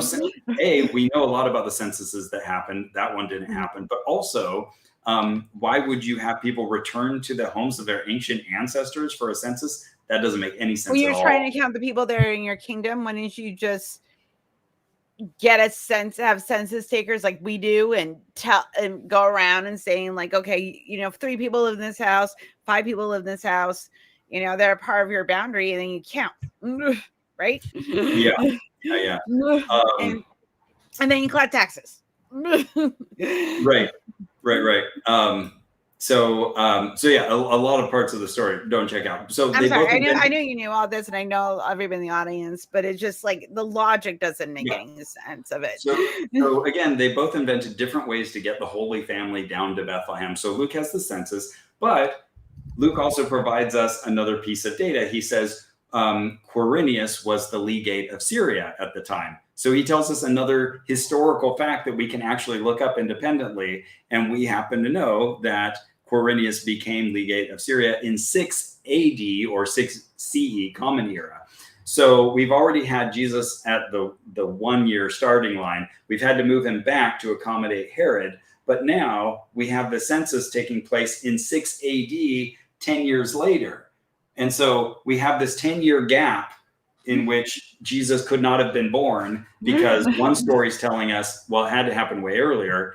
And then another story is telling us, oh, it happened way later. Oops, it's a problem. Oopsie-daisy. Yeah. You also have the problem that each of them gives a different chronology, a different, birth narrative, or what's a term I'm looking for? A pedigree of Jesus, like who his father and his father's father. Oh, like his ancestry. Right. So Yeah. each of them needs to prove that he came from the line of David. And we have a few problems here. First of all, both of the books give us this genealogy. That's the simple word I was looking for. They both give us a genealogy that takes us from at least David to Jesus. Actually, I think they both give us Abraham to Jesus, and one of them even goes all the way back to Adam, to Jesus. And they go through the line of David, and they give us all these people in between. And then they get us to Joseph. And Joseph is what to Jesus? His stepfather. Right. So they kind of forget their own logic for a moment, and they give us this pathway to Joseph, who's... See, I always thought this was just me, because I didn't think it was through. I thought it was like through the line of Mary. Well, and that's how some people try to reconcile that, is they'll say, oh, well, Luke was actually writing the genealogy of Mary, but he didn't want to name her because of sexist, tropes at the time. And so instead he used the name of Joseph. Okay, whatever. That doesn't really make sense. So and then I'm asking myself, okay, then why do we, if you're a god, why do you need a genealogy? Like, if you can just like, if this was just him, like, I need to manifest my child. That's me. Right. Well, like, why do you need a genealogy for that if you were a god and you're just gonna, it was important, spiritually impregnate a woman? I just got questions. These are good questions, and people should ask them, and they're usually encouraged not to. But yeah, we have a real problem here in that they all give us this lineage from David, crucially, because that was what was prophesied, that this Messiah, the anointed one, should come from the line of David. And so the line of kings, restoring that, even though they lost their kingship because they were overthrown in those two major events I told you about earlier, they wanted this warrior to come back, this warrior king to lead them. And so both Matthew and Luke give us this lineup. But if you look at it, Joseph in each account has two different fathers' names. In one account, his father's name is Jacob, and the other account, his father's name is Heli. So there are already, discrepancies about Joseph's father's name. And again, Joseph isn't his real father, right? Isn't that the story you just told us? Yeah, it's stepdad. And one of them even says... And he might have had children from another relationship, or there might have been married children. There's a whole other thing that goes on. I love all the stories that were cut out about Jesus when he was a kid, and he was just kind of a little psychopath. Yes. Okay. Yes. So I was even tempted to introduce a little bit of that later. I love those stories. They're fantastic. My friend Troy told me those on another podcast I was on, and I was like, what? So if we don't get time to get into them, I recommend everyone looks at the Infancy Gospel of Thomas. Oh my God, it's so good. I will find a link. It tells that same story of Jesus in the temple at 12, which gives it a little bit of credence because that's included in Luke, but it adds these other stories of Jesus like killing another child and bringing him back to life, and crazy stuff. Or at least there's some clay pigeons that he brings to life and then kills. Anyways, there's like a miracle where he extends a block of wood that his father is working on. Just crazy stuff like that. Anyway, so he curses some people. He curses like a careless child. I'll put the link in the Oh yeah, that's great. Yeah, Very it's fantastic. It is, and it's wild. So another major problem with these competing genealogies between Matthew and Luke is that one of them from,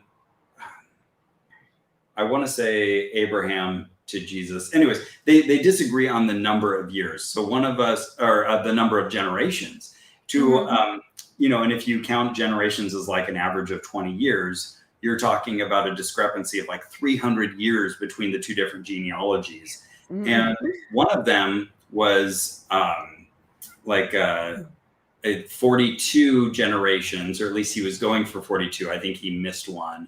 But essentially that becomes units of 7. Well, the other genealogy has 70 generations. So 70 is like this holy number, and that was clearly represented. And the other one was, blocks of 14. So 14 generations from Adam to Abraham, 14 generations from Abraham to David, and 14 generations from David to Jesus. I think he messed up on one of those and there's a missing step. But clearly they were just trying to hit these targets of these holy looking numbers, and they would duplicate some of the names and mix them up from list to list. So anyways, it's fascinating, and it's really fun to have a believer just kind of step through and do that comparison and realize there is no way to reconcile these whatsoever. It is a little fascinating because they often use like the genealogies to talk about the age of the earth or talk about, when Jesus was born. But I think there's dates when they died, I think, but not when they were born, I believe, in a lot of these genealogies. Oh, yeah. Well, it's funny. I might be mistaken. Because this isn't like my forte. So you're making me want to take out my chronological chart. So what they'll usually tell us in these genealogies that are preserved in the Bible, in a few different places. There's like the Circle of Nations in Genesis 10, and there's a bunch of it reproduced in Chronicles. But there's this hilariously bad timeline that was made like in the 18. Where did you get that? And they did what you're describing, where they would like write all the names of these original people, like Methuselah, and he gave birth to so and so when he was this old, and so they would try to line all this up, and you had all these people living these insanely long lives. So like, how long would you guess Adam lived? I've heard up to 900 years old. 930. Very good. Well remembered. And of course, the longest lived person was Methuselah, 969 years old. But like all of these overlap to the point you realize when the flood happened, Methuselah was still alive, so he probably died the year of the flood. Weird things like that. Anyways, sorry, I'm easily distractible. No, it's fine, because I was just trying to like. Is there dates for births on, like, when Methuselah was born, or is it just like he died at 960 something? Yeah, and what we get is kind of like this comparative genealogy that we can sort of like latch onto, because they'll tell us, okay, when Adam was 112 or whatever, I'm just making up numbers, he gave birth to Seth, and then Seth lived, this long, but when he was this age, he gave birth to so-and-so. So you can kind of line those up. Now, the tricky thing is then tying those to real life events. And they sometimes will mention an event like the flood, as we know, hopefully everybody watching this knows the worldwide flood never happened. That's not a real thing. But they will sometimes like link a person to an event so you can try to anchor it. But famously. So that would get convoluted, because then like, okay, like let's say I'm gonna, this is just my logic brain that trying to figure it out. Okay, so because I'm trying to make nonsense make sense. So Methuselah dies at the flood. Okay, and then the whole world is underwater except for 8 people. Does the line pick back up with Noah? So the 8 people are Noah and his wife, and then his sons Ham, Shem, and Japheth, and their 3 wives. And so, yeah, that's 8 people who supposedly all of humanity comes from. Yeah, of course, that makes no sense whatsoever. That's far too much of a population bottleneck. Yeah, I think that's why I have a hard time with the time with like obviously this isn't real, but like even if you're just trying to, like, if you're going to justify this, you would have to show where, one, the genealogy is, and two, like which ancestor sprung off the other ancestor, and then who they married, and and then and of course, and like where they moved to, because we do that now. So a couple notes on that. First of all, none of the women on the ark were named, of course. Only half. No, because we have vaginas. We don't get names. only half of our ancestors get named. But then you have weird little things in the Bible. Again, these passages people don't pay too much attention to. Like, where like one of the like third generation of people, like I can't remember if it was a split off of let's see, Cain or Seth, but anyways, it says like, and he became the ancestor of all people who play flutes or something like that. And you're like, wait a second, whoever was writing this didn't remember or know that the Noah story was coming later and that it was going to cut off all of the population to 8 people again. So it makes no sense to say that this much earlier person was the ancestor of everyone who nowadays plays flutes or whatever the thing was. Right. Like, that doesn't make any sense. Okay, so to make it make sense. It's impossible. Yeah. Oh, yeah. And I was going to say there was famously a guy named Bishop James Usher who took all of those little comparative genealogies and tried to match them to real world events and work his way back. And he told us that the Earth began on October 23rd, 4004 BCE, I think was the exact calculation that he made. Yeah, right? In the afternoon. 7.2 days, guys. So crazy. Okay, so returning to the Jesus birth story, you mentioned another important element that I want to address, which was the whole idea of virgin birth. And yeah, that only comes from Matthew, who he's bending over backwards trying to fulfill prophecies. So he's looking through and he's identifying prophecies that aren't even prophecies, that were never supposed to be about the Messiah. And one of them that he makes is saying that, as it said, he will be born to a virgin. So we have a problem here. The reference is to Isaiah 7:14, and I'll pull it up.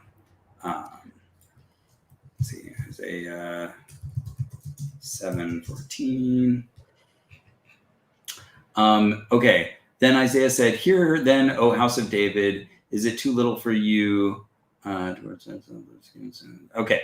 Look, the young woman is with child and shall bear a son and shall name him Emmanuel. So the really important thing there is that the young woman is with child. And I'm reading from the NRSVUE, which is a good translation. That's what the original Hebrew says. It uses the word alma, which just means a young woman, and she could have had sex or not, doesn't matter. There isn't clear from that. There's just a young woman pregnant. But the authors of the New Testament, they weren't working with the original Hebrew, funny enough. They were working with the Greek Septuagint translation of the Old Testament. And so they were reading it in Greek, and the Greek translators used a word for young woman called parthenos, which doesn't necessarily have to mean a virgin, but usually did. And so when they were reading it, they're like, oh, what can we find that's like a prophecy? Oh, that looks like a prophecy. Okay, let's say that it had to be a virgin. And of course, virgin birth was a known phenomenon. It wasn't like something new to Greek culture. And so that's where you had Jesus suddenly being born of a virgin. Never intended. It wasn't a prophecy about the Messiah to begin with. And it says, again, in a good translation, it will tell you that the woman is with child. It was something at the time that Isaiah was writing about. And it's fulfilled like in the next chapter. It talks about like, and the woman gave birth. So all of that was a nice, neat, wrapped up package in Isaiah and done. It wasn't open-ended predictions for the future. But Matthew was not a great reader of the Hebrew Bible and was working from a bad translation. And that's why he came up with this whole the young woman being virgin thing. And if the Hebrew had wanted to say virgin. It could have used the word Betula, which is more unambiguously virgin. So it's just a fun translation accident that we have this whole thing that we believe that Jesus was born of a virgin. Oops, only in one chapter or only in one book of the Bible. It's interesting. So in the other translations, then, like, because this is just this one thing, is Joseph supposed to be Jesus's actual father? I mean, yeah, if we're looking at the real historical Jesus, probably born to Mary and Joseph. Yep. Okay. And he's from Galilee, from a little town called Nazareth. That's kind of the sticks. Probably educated enough to at least be able to read. We have stories of him reading in the temple. One story. But I don't know if he could write. He didn't. Maybe he should have written his own book if this Bible was going to be so important. But he didn't. Oh, okay. Because if he's okay, like, let's just say that it's true, right? A little bit. Okay, wouldn't you, and if you knew that you are the person that's going to save the world, like, wouldn't you want to make sure your story was accurate? Like I would, like, it was me, I'm like, please tell the story of my life accurate, please. Like, I mean, especially if I had to do like something super duper important. Like, when we're saying that this is a book written by the creator of the world, and this is like the most important book ever written, we should be able to ask questions like that. Like, well, if it's the most important book, why is it so boring? Like, God should be able to write. It's a slog. Yeah, he should be able to write better than Tom Clancy or like some other potboiler author. And he should have then ensured that the books came. Like, why not put his son into a time and place? Like, okay, first century Palestine, not a great place to have a very thorough record. Just move them over into Rome so we get more writers writing about him. Or, there's so many other ways God could have made sure that Jesus's life was recorded better than it was in these fragments. Or he just made a magic book. A magic book where everything was accurate and we could align it with history and it was like, but yeah. Get it? It's a myth. It's a myth story that, due to power and politics and influence, we are still talking about today. Right. Yeah. And we're kind of in this world where we have to take it seriously to some extent. And of course, you also just have the Bible at the center of so much of our culture and history. And, like, if you're reading Shakespeare, it'll make a lot more sense to you if you understand all the references to the Bible, and it's all around us. So it's worth studying. It's worth knowing. I think it's still fascinating. But I think it's even more fascinating when you look at it as a real book written by humans, inspired by political needs and personal motives that differed from the authors and times of the people writing it. So to finish up, what I'm going to ask you this: what is the weirdest story that you found in the Bible that you're like,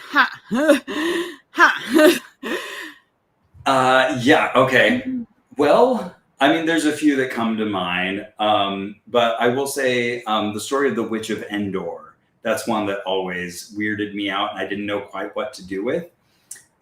So I know most people think of Endor as like I was like Lord of the Rings, Return of the Jedi, yeah. Or the Troy. Like, I hear witch. No, I'm thinking of a different kingdom, but yes. Yeah, you know what? I'm not sure exactly which. I'm not sure if Star Wars was inspired by the Witch of Endor, or if that's just a coincidence. Okay, hold on. Let's see. I know, I'm looking it up now. First Samuel 20. I don't know if there's a connection there. I do love a witch story.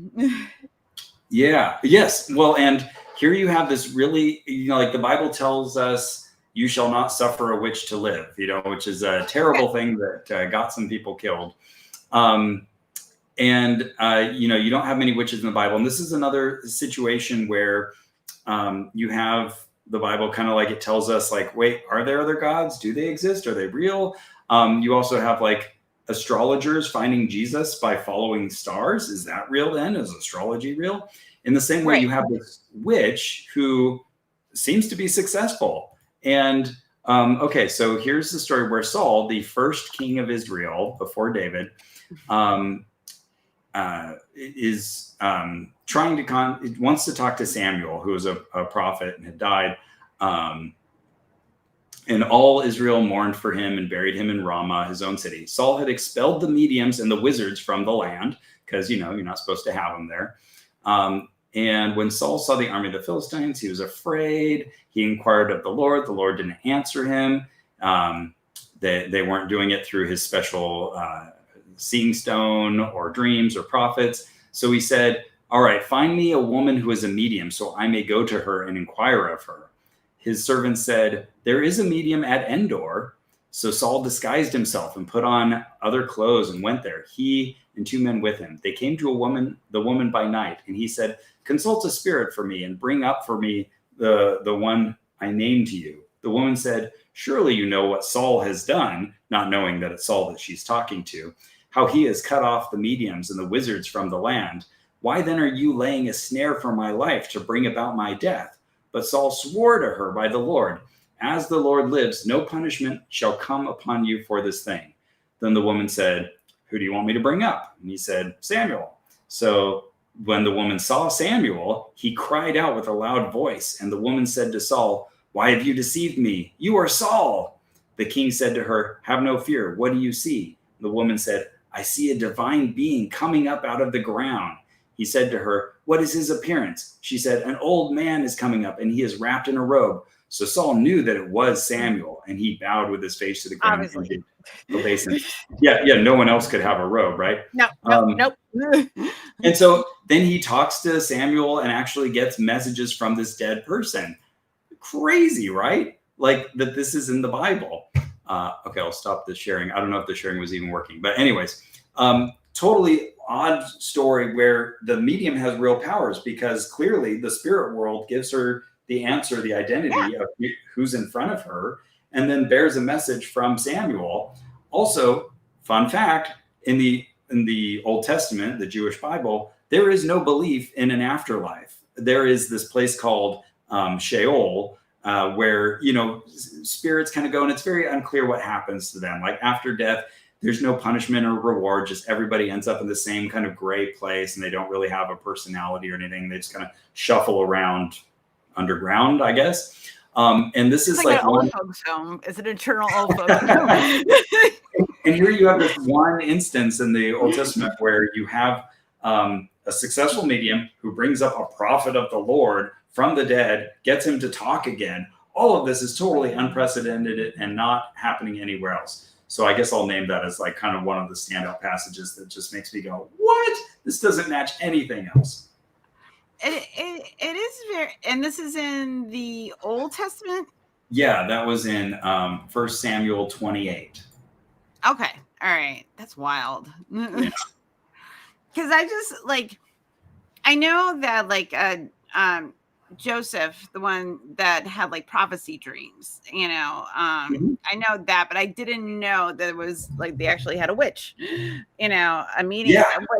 And it's weird because usually you know what, this might, never mind. But Daniel has accurate prophecy dreams too. And Daniel's an interesting story. That was actually the latest of the books in the Old Testament, but people think it was written earlier because it has all these predictions that were actually post-dictions, kind of like Matthew. Someone was writing about the past as if it was being predicted a long time ago, but it was actually being written in contemporary times. Yeah. And then it makes more predictions that all prove to be false. So it was very accurate about the past. And then suddenly we can tell when it was written around 150 BCE, because all the predictions start going wrong after a certain point during a certain leader's reign. Anyways, it's very it's just funny because the books of the Bible were decided by committee, so it's very interesting that they, the council put these books together, but they didn't. It's almost like they didn't read it or they didn't care. Because I know they put these books together for a certain purpose in the order that they did. But there were vociferous arguments about what gets included and what doesn't. And, the official canon was a kind of solidified like in the 3rd, 4th century, like we got it pretty early, but there were still controversies, like even years later, like Martin Luther, who led the Protestant Reformation, he agreed with many of the church fathers that Revelation should have never been included. Like that shouldn't have been canon. It was this fever dream and just odd book that really led people astray and confused them. So yeah, it's odd that we got the books that we did. And you have like Jude, the book right before Revelation. It has a reference in it. It quotes Enoch, which is a non-canonical book, another crazy fever dream of apocalyptic literature, gets quoted in the real Bible. And you're like, what does that mean? If an approved book is quoting a non-approved book, what's going on? Crazy stuff. I'm going to give the early priests and people that put the books together that they didn't expect the populace to read it because most of the populace was illiterate. So I'm gonna give them that, because it was just like scribes and priests and people that were doing like recording the Bible and for worship and to bring it to the masses, but they didn't expect like you or I as like commoners to like have the ability to read it. So I'm kind of giving them a small pass on that.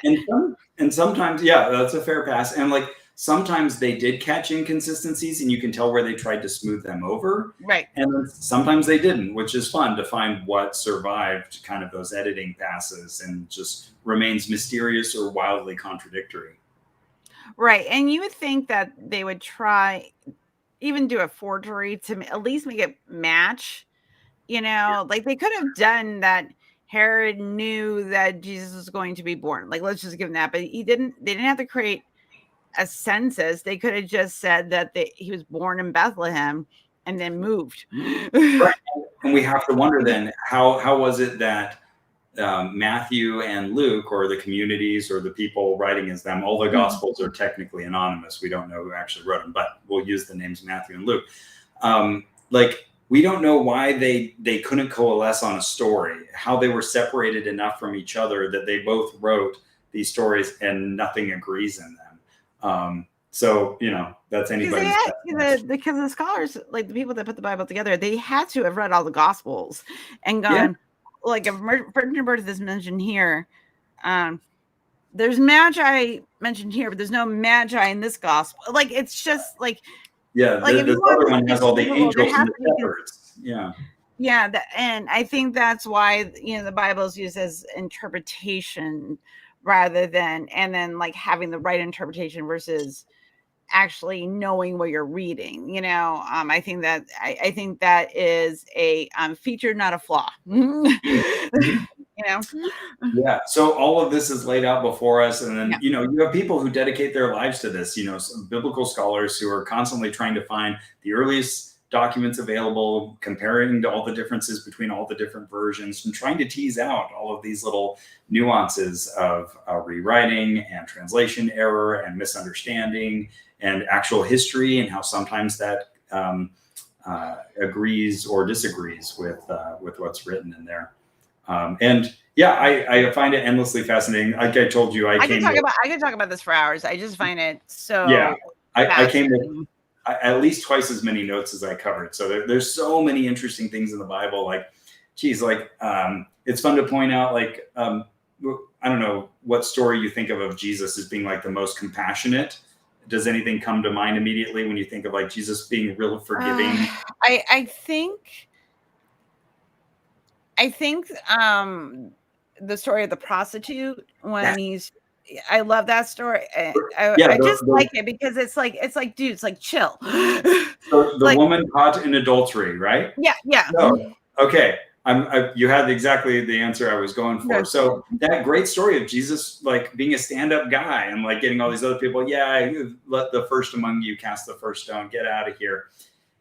Turns out that's in John chapter 8. And if you go look in any modern translation of the Bible, even like the ones that Protestant Christians use, it will tell you not only is that only in John chapter 8, it's not told in any of the other Gospels, but it says right at the top, oh, by the way, this story doesn't appear in the original manuscripts, meaning it was a later edition. It wasn't original to the story. Some scribe added it later. So that nicest story of Jesus that most of us think about, of him being super compassionate, wasn't in the original Bible at all. So there you go. All right. Oopsie. Oopsie daisy.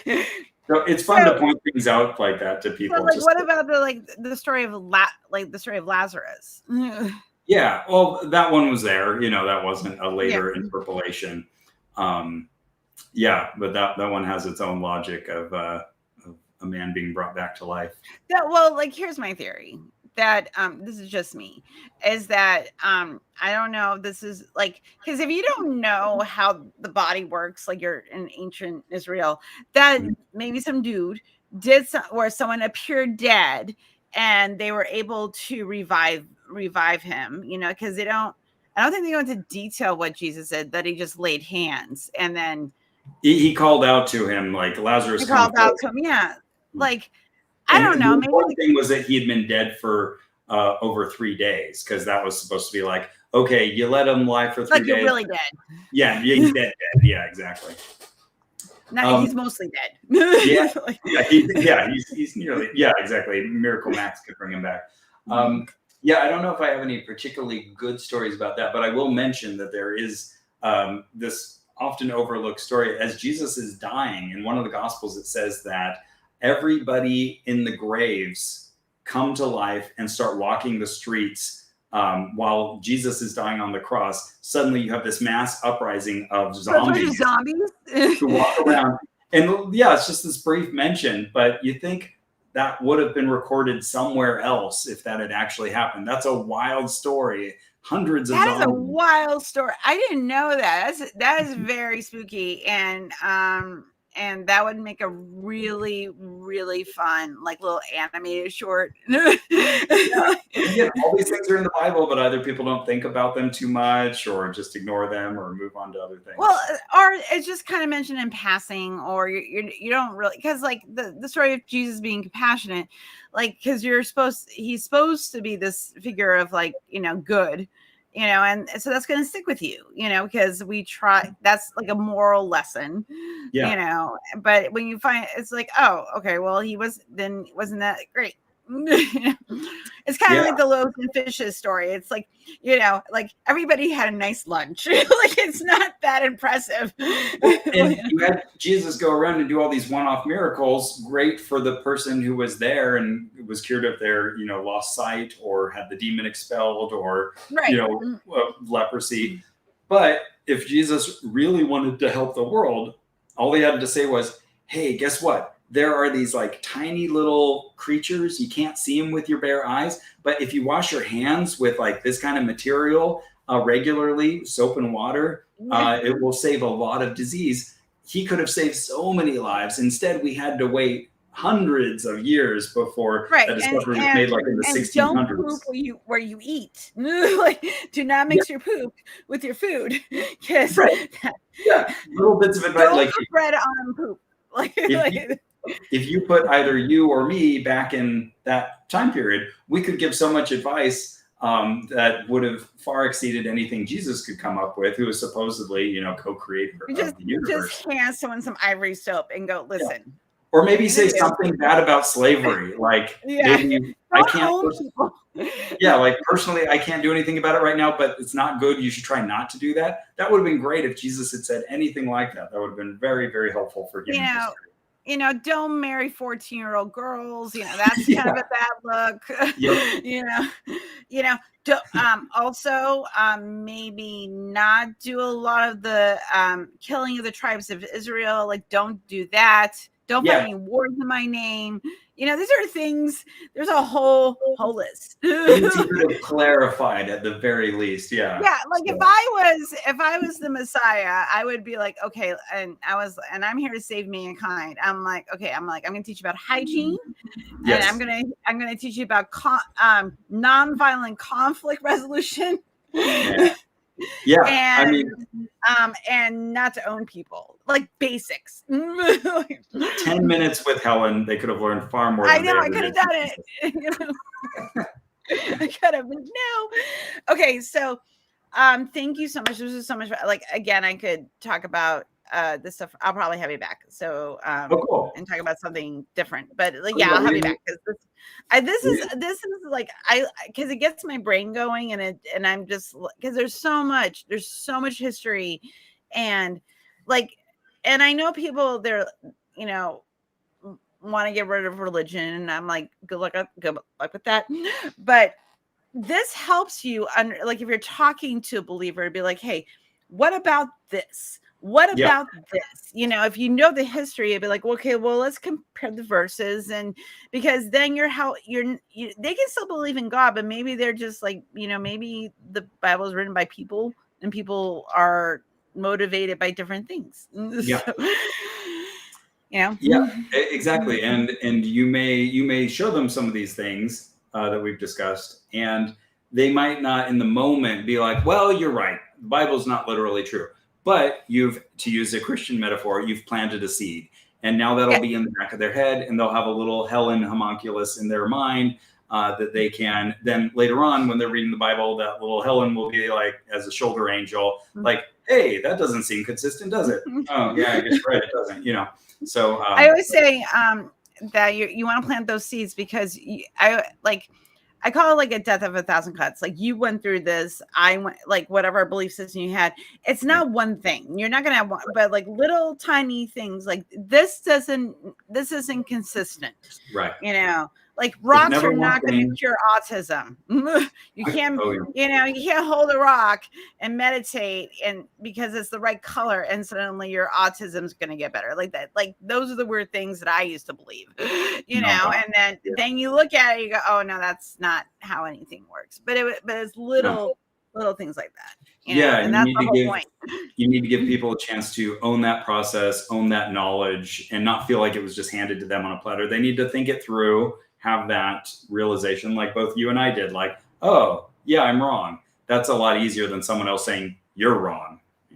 Right. And then you're trusting their intelligence because they're not stupid at all. Right. Like, you know, there are stupid people, but for the most part, people that genuinely care for things to be true, they just haven't had the right tools in their toolbox. Yeah, no, you know, that's a really good point. So anyway, well, thank you so much. Tell the people where they can find you. I know you have you're kind of teasing your podcast, but you haven't have an announcement date. I'm not giving any dates, but I swear it'll come out before Jesus comes back. Well, the rapture didn't happen last week, so you know. The world keeps refusing to end. I'm Sure It's All True is the new podcast. Go to I'mSureIt'sAllTrue.com, sign up there. I swear you'll hear about it sooner than later. And then follow me on social media. I am the only Ross Blocher in the world. I have eliminated all the others. So find me there. And thanks to everybody today who participated. Lots of great comments from the chat. Yeah, I have a very active chat and friends. Awesome. So thank you so much for you guys. Tomorrow, Stacy, Andrew, Becca's are going to be here. We're going to talk about life after faith. So we're talking about that tomorrow. And so it is, you are the middle sandwich. You're the middle piece of my podcast sandwich this week. I love it. So thank you so much for being here. I will see you all here tomorrow. And just a reminder to be compassionate, stay skeptical, and give someone a compliment. And I will see you all here tomorrow. Oh, also too, if you find myself or my guests anything offensive, this channel is credited with the oh my God. Creator Accountability Network. Thank you. Creator Accountability Network. Oh my God. So it's the links in the doobly-doo. So you can always report me if I'm a bad podcaster. So, all right, good night, everybody. Bye. Bye.